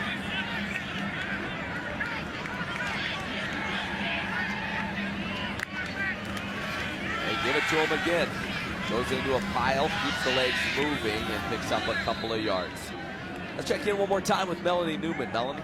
Well, guys, we talked about Ladarius Mack earlier this evening. Normally, he wears 52, which is the same number his brother Khalil wore. However, tonight might be more special than those family ties. 41 is across his jersey this evening. Solomon Jackson passed away early, unexpectedly, after an off-season workout in 2016. He wore 41. Now, for 2 seasons, one player got that number for the entire time. The last 2, they've rotated it every week. Ladarius gets 41 this afternoon to honor his fallen defensive end teammate. Yeah, Melanie. First game, Taylor Riggins wore it. Akronowski wore it in their last game as that catch is made. Nice grab there by Chris Barrett, the tight end. We've seen the tight ends get a little bit more involved in this ball game. That's his first catch of the season. He had one catch last year for 12 yards. That came in the Auburn game. But again, just seeing this Flames offense spread it around. Yep. When Buckshot has struggled in his career, it seems to be he's kind of got tunnel vision. That's right. He locks in on guys. He's now connected with 10 different receivers tonight. Stands in there, fires. Stay with the hot hand. Finds Chris Barrett again, and a little extracurricular at the end of that. No flags come in. Barrett's a tight end that coaches like. They're trying to find some sort of consistency there. You've seen Johnny Huntley in there as he's transitioned from receiver to tight end. Yeah. And Barrett, another guy that they think is a good pass catcher for them. And in a Hugh Freeze offense, that he really likes to use the tight end. He has has coached a couple NFL tight ends, and so they want to be able to get the tight end involved in this offense, and you'll see more of that in the future. 2nd and 7. Handoff. Mack takes a little contact, falls forward for a few, and that'll bring up 3rd and about 3. I really like seeing him getting Joshua Mack involved in the offense and getting him some carries. I think he has the opportunity to be a good complement to Frankie Hickson and Peyton Pickett, just to have 3 backs. It's hard to go through a season.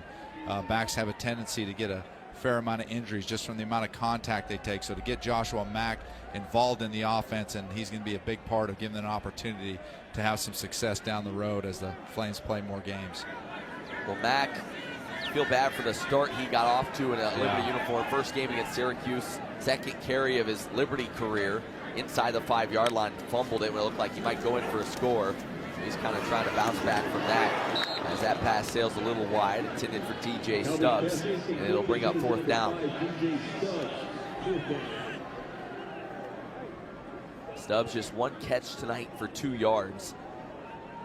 But a guy that I know you love, Joe. Yeah, you think DJ he'd be a Stubbs really explosive weapon for this team. You know what you really like is to be able to spread it around. Like I said, AGG has obviously had a great game today, but DJ Stubbs hasn't been called on a lot. But then you have a guy like Kevin Shaw who's made some really good plays. So to know that you have that level of talent out there with a bunch of different guys that can make a lot of plays is important throughout the course of a season.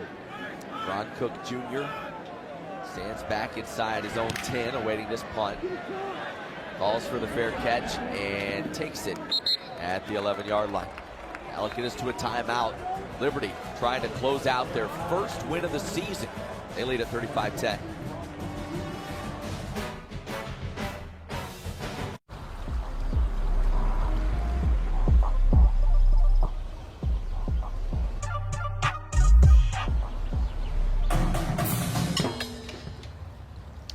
Rookie.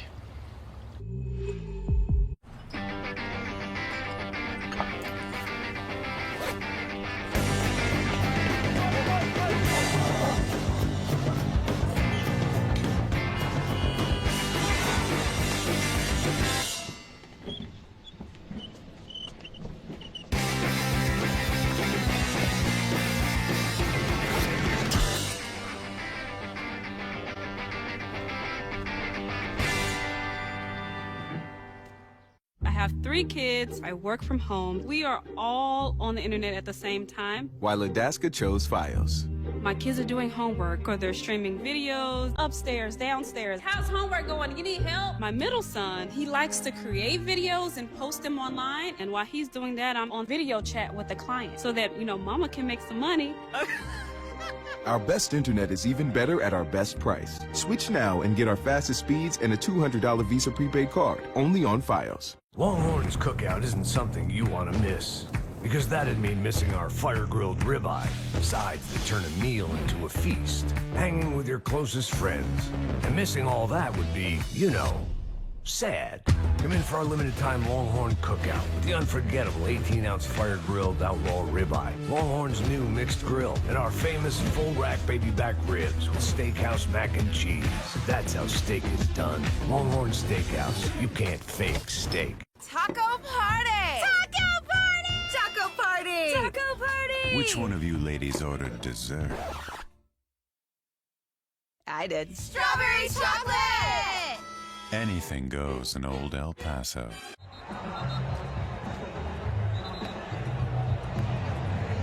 Liberty leading 35-10 here, 8:31 to go in the ball game. Looking ahead at Liberty's schedule and what they have coming up and some of their future opponents. They play Hampton next week. They're leading Howard as we speak. Notre Dame put it on New Mexico today. That main game, that will be a homecoming game for Liberty. And how about BYU? Liberty goes out there later this year, getting one in overtime over a ranked USC squad. USC had been playing well. And so BYU perhaps getting things turned around a little bit. The Flames will go there November 9th. Kevin Marks takes the handoff, makes a man miss. Boy, I tell you what, I have been impressed with Kevin Marks tonight as he's closing in on 100 yards on the ground. Kid from Norfolk, Virginia, they call Smoke.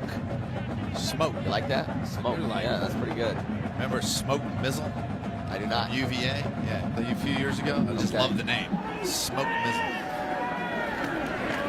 Boy, collision out there. That may draw a flag. Yep, here it comes. As Meganson got there a little bit early. Pass interference, defense, number 19. The ball be placed at the spot of the foul. First down. That moves the chains. Here's another look. Pretty obvious one. Is delivered a shot right in the back a little bit before the ball arrived.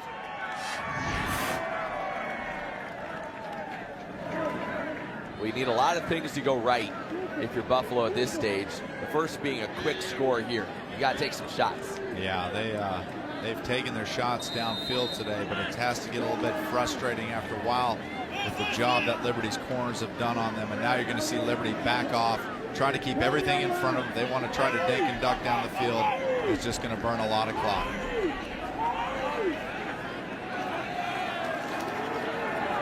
Myers rolls out.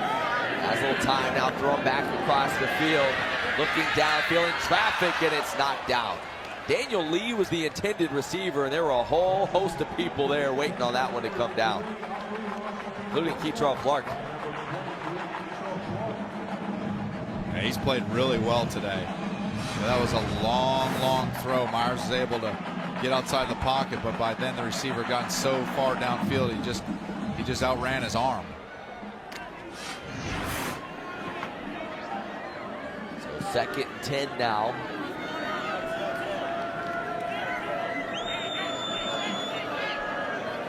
$12 of 27 on the night now for Myers. It has not been an easy night for him throwing the football.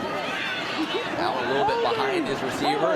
There may be a holding going against this offensive line of Buffalo as well.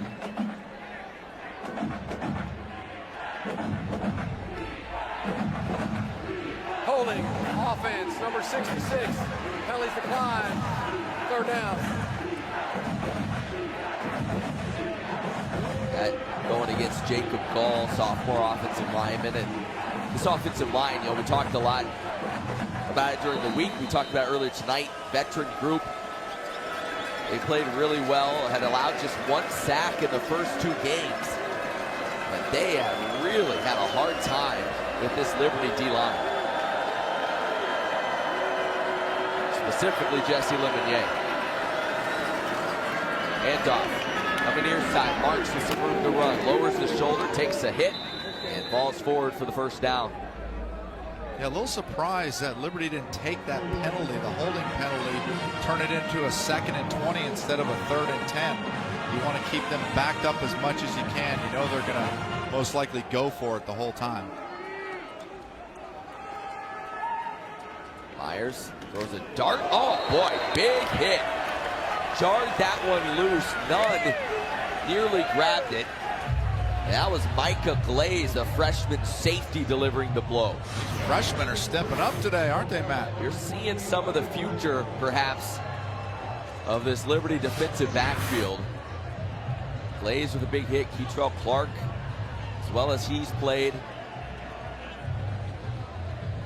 There's a big body tackle right there. Big body hit. Tank Land, another true freshman that they really like a lot. What a great name, Tank.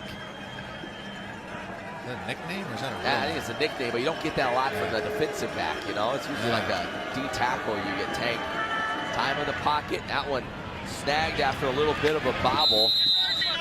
And a nice pickup as Tito Overton was finally able to secure it and turn it upfield. Another 1st down.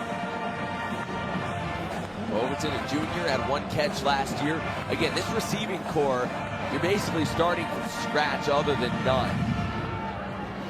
They've had their struggles tonight. There was another one as another late flag comes in, thrown right at the feet of the quarterback. That was Marlon Johnson who had the ball bounce off of his hands. Let's see what this call is about. Personal foul, roughing the quarterback. Defense, number 55. 15-yard penalty. 1st down. That's Elijah James, JUCO transfer out of Iowa Western. Coach Freeze is not going to be happy about that. Another conversation. Another look at it. James coming right up the middle. Yeah, just no need to hang on. Yeah, back off. Just let go. Drug him to the ground. Teaching moment. Keeps this drive moving. Teaching moment for Coach Freeze. Pass to the far side. Grab made by Lee. Turns it upfield. He'll have another 1st down as the clock continues to move. Daniel Lee, JUCO kid out of Cisco College.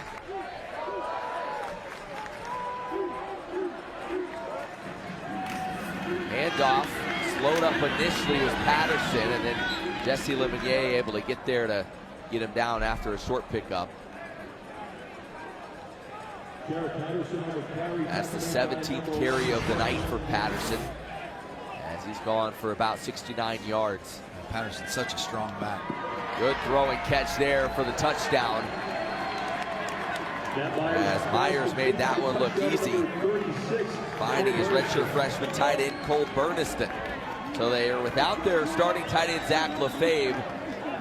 No doubt that has affected this offense, but Burniston maybe trying to show his value, get a little more playing time there. Makes a nice grab for the short touchdown. Yeah, I think just a little miscommunication on defense. Ran a little rub route right there, bringing the receiver, wide out receiver, come in on slant, take him out into the flat, and had a little miscommunication on who has who. That's Easy pitch and catch. Yeah, that's something to watch for the Flames. Bajor Wilson slow coming off the field. Their top DB. Saw Lemonnier leave with a cramp earlier tonight. It is a pretty warm, muggy night here in Lynchburg, so you hope that's all it is for Flames senior. Wilson has a couple of interceptions on the year as he makes his way to the sideline. Alex McNulty makes his way on for the extra point.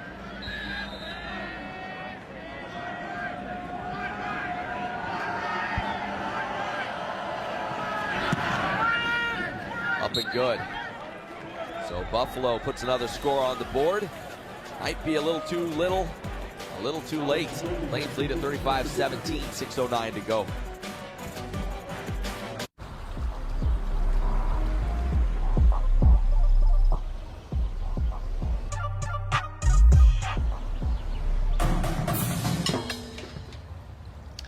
Rookie.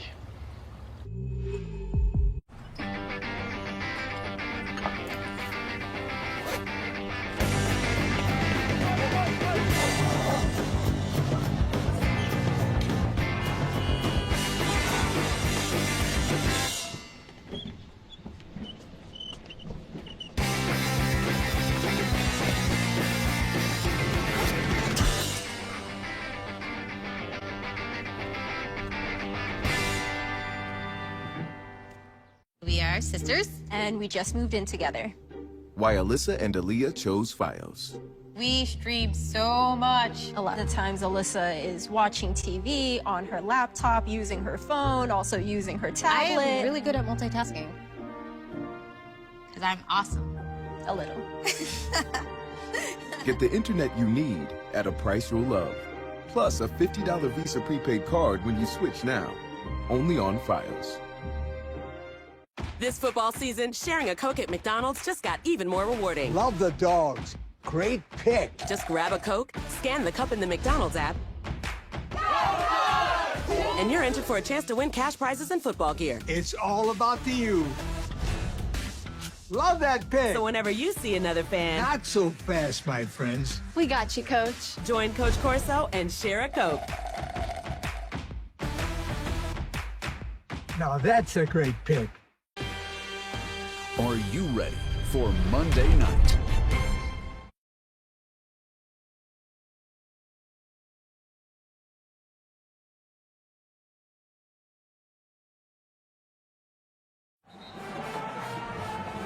Buffalo gets another score on the board to make it 35-17. I think most of us would agree it's been a pretty good night for that Liberty Flames defense. With more on the Liberty D, we check in once again with Melanie Newman. Well, it was about time we saw some action from them. Hugh Freeze said it's next man up. So you perform today or your position gets reevaluated. Now, with that serious tone, Austin Lewis heard it. He took it, but he said, you know what? We still have to stay loose. We still have to have fun playing. How you find that balance is anybody's guess. Well, we've witnessed it tonight. This team the entire night has been locked in on the music that's been pumping in here at Williams Stadium. They've been dancing. They might as well have microphones. They've been singing all night, and you can see that energy when they come up on the field every single play. The coaches are having to tell them, hey, guys, take it easy, not too much celebration, but they are loving life right now, and it just continues to feed back into that ferocity we're seeing on the field. Well, maybe they've taken notes from my man Joe Yock here, because if anyone feels the music, it is Joe Yock. Yeah, I mean, it's how you motivate a defensive football team. Yeah. It's pretty simple. Maybe they saw your video from last night at the North Carolina game. Like, this works. Yeah. It works, and it shows up on the field, obviously. Obviously, yeah, yeah. I hope Coach Freeze gets healthy here soon. See him right down on the sidelines, and maybe by the end of the year, they win a big game. We'll see some of his dance moves in the locker room. Coach is getting better. Yeah. He's not quite yet healthy enough to break out some of the gyrating we saw you pulling out last night at Wake Forest. I've been doing my stretching. I've been doing my weightlifting. and I've been doing my yoga. Yeah, it shows. And it shows. It shows. Buckshot, quite the night. 10 different receivers he is connected with. You look at all of them right there. Of course, Gandy Golden has had the highlight real catches here this evening. No surprise there. Yeah, Gandy Golden obviously had a great game so far, but the guy who I think really lit the spark was Kevin Shaw. Yeah. When he's caught that bubble pass and Gandy Golden gave him a good block on the outside instead of break that tackle, that was like, hey, all of a sudden felt like, man, we got some momentum moving in the right direction. That's what really got him going. Well, He's 5 catches, 70-some yards. That's a good night. If you just get one guy that can help take a little bit of the stress off of Gandy Golden, that's going to be big for this offense moving forward. Short carry up the middle for Hickson. That'll get him to third down. We're going to get a timeout on the field here by Buffalo. Their first of the second half as they're trying to preserve as much clock as they can to get the football back. You know, Matt, this is when you pull the offense over. Okay, you have a 35-17 lead. Yeah. Okay? But there's going to come a point in the season when you're in a 3-point game, a 6-point game, and there's 5 minutes left on the clock, and you have to run the ball for first downs. And this is when you train to do that. So you can't take any time off right now or anything off whatsoever. You have to say, okay, we are going to run the clock out by running the ball, because doing it now is going to pay dividends for later in the season. Yeah, that may be the message co-offensive coordinator Maurice Harris is passing along there, but you're right. When everybody in the stadium knows you're going to run the football, if you're still able to get that push up front, you just basically take the life out of the defense when you're able to do that. Third, let's call it 3. Albert going to pass it, steps up, fires all by himself as Gandy Golden racing towards the sideline across midfield. He adds to his already big night. We got a man down for the Flames. That Frankie Hickson, I believe, who's down on the turf. Training staff rushing to his side as I have not seen him move since he went down. Come on, Frankie. The Buffalo training staff quickly raced onto the field.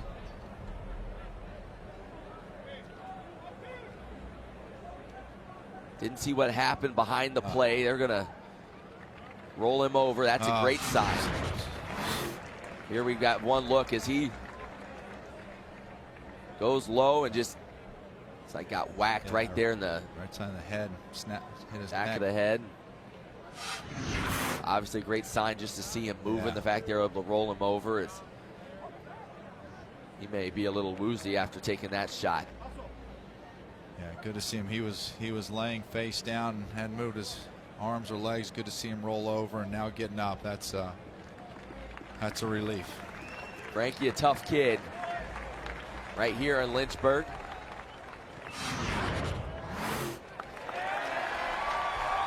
See him go in, take the shot right there, but he gets a nice ovation as he's able to walk off the field under his own power.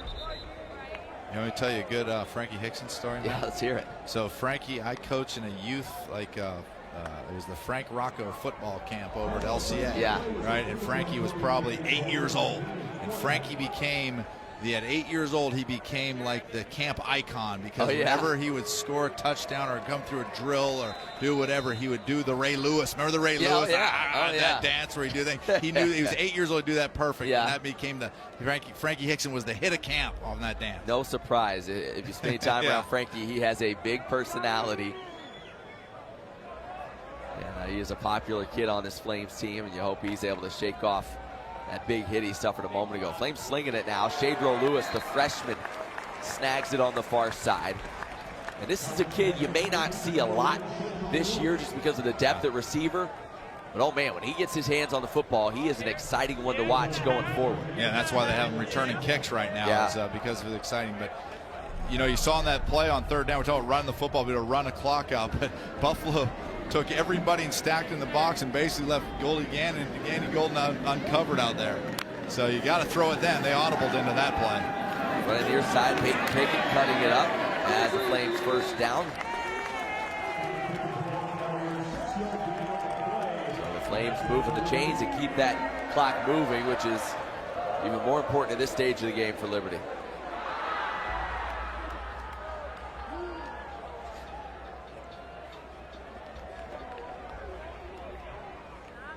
Take a look out there right now. You've got freshman Shadro Lewis, Caleb Coleman, the sophomore. So you get some of those youngsters an opportunity in this offense here late in this ball game. Josh Mack in there at running back as well. They're gonna give it to Mack. Coming near side.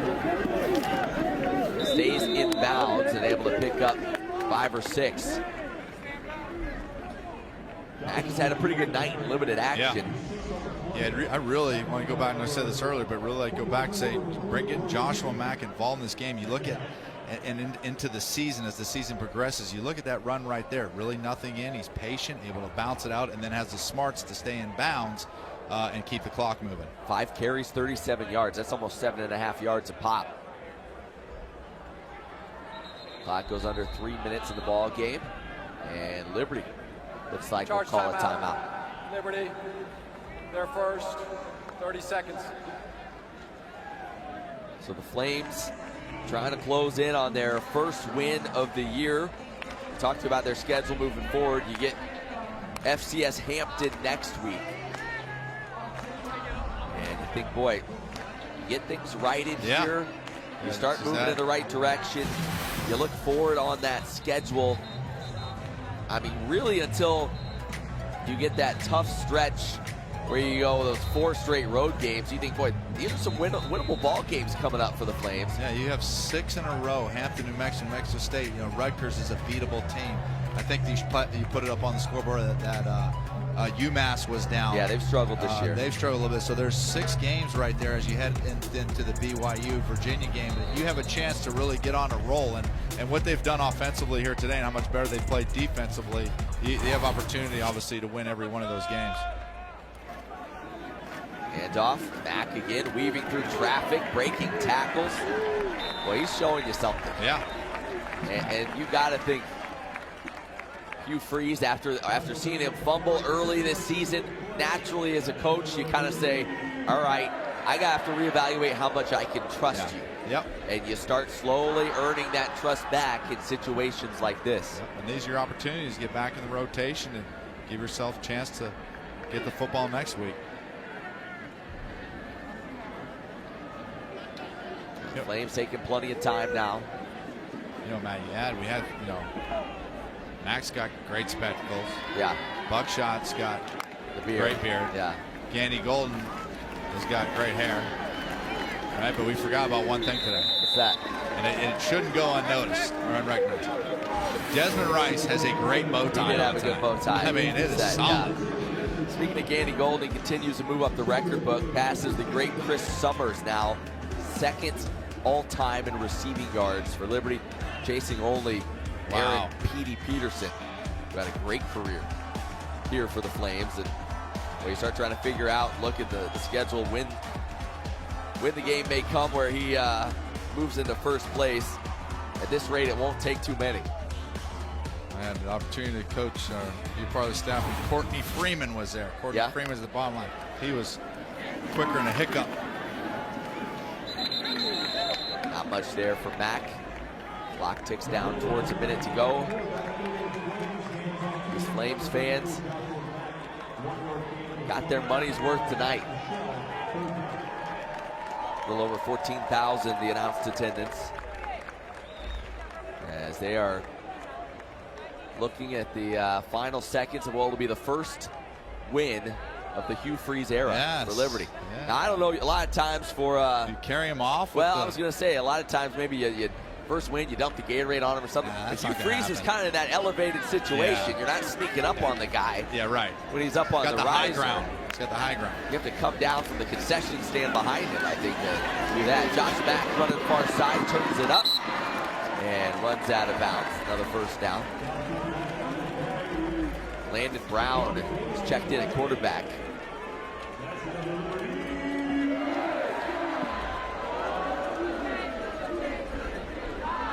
Brown, the redshirt sophomore.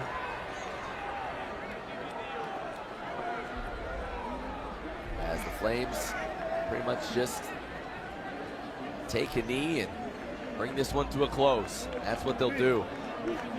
Really watching Coach Freeze coming down the steps up there. It's really, really good to see him actually upright and moving. And hopefully next week he can continue to move closer to the sidelines.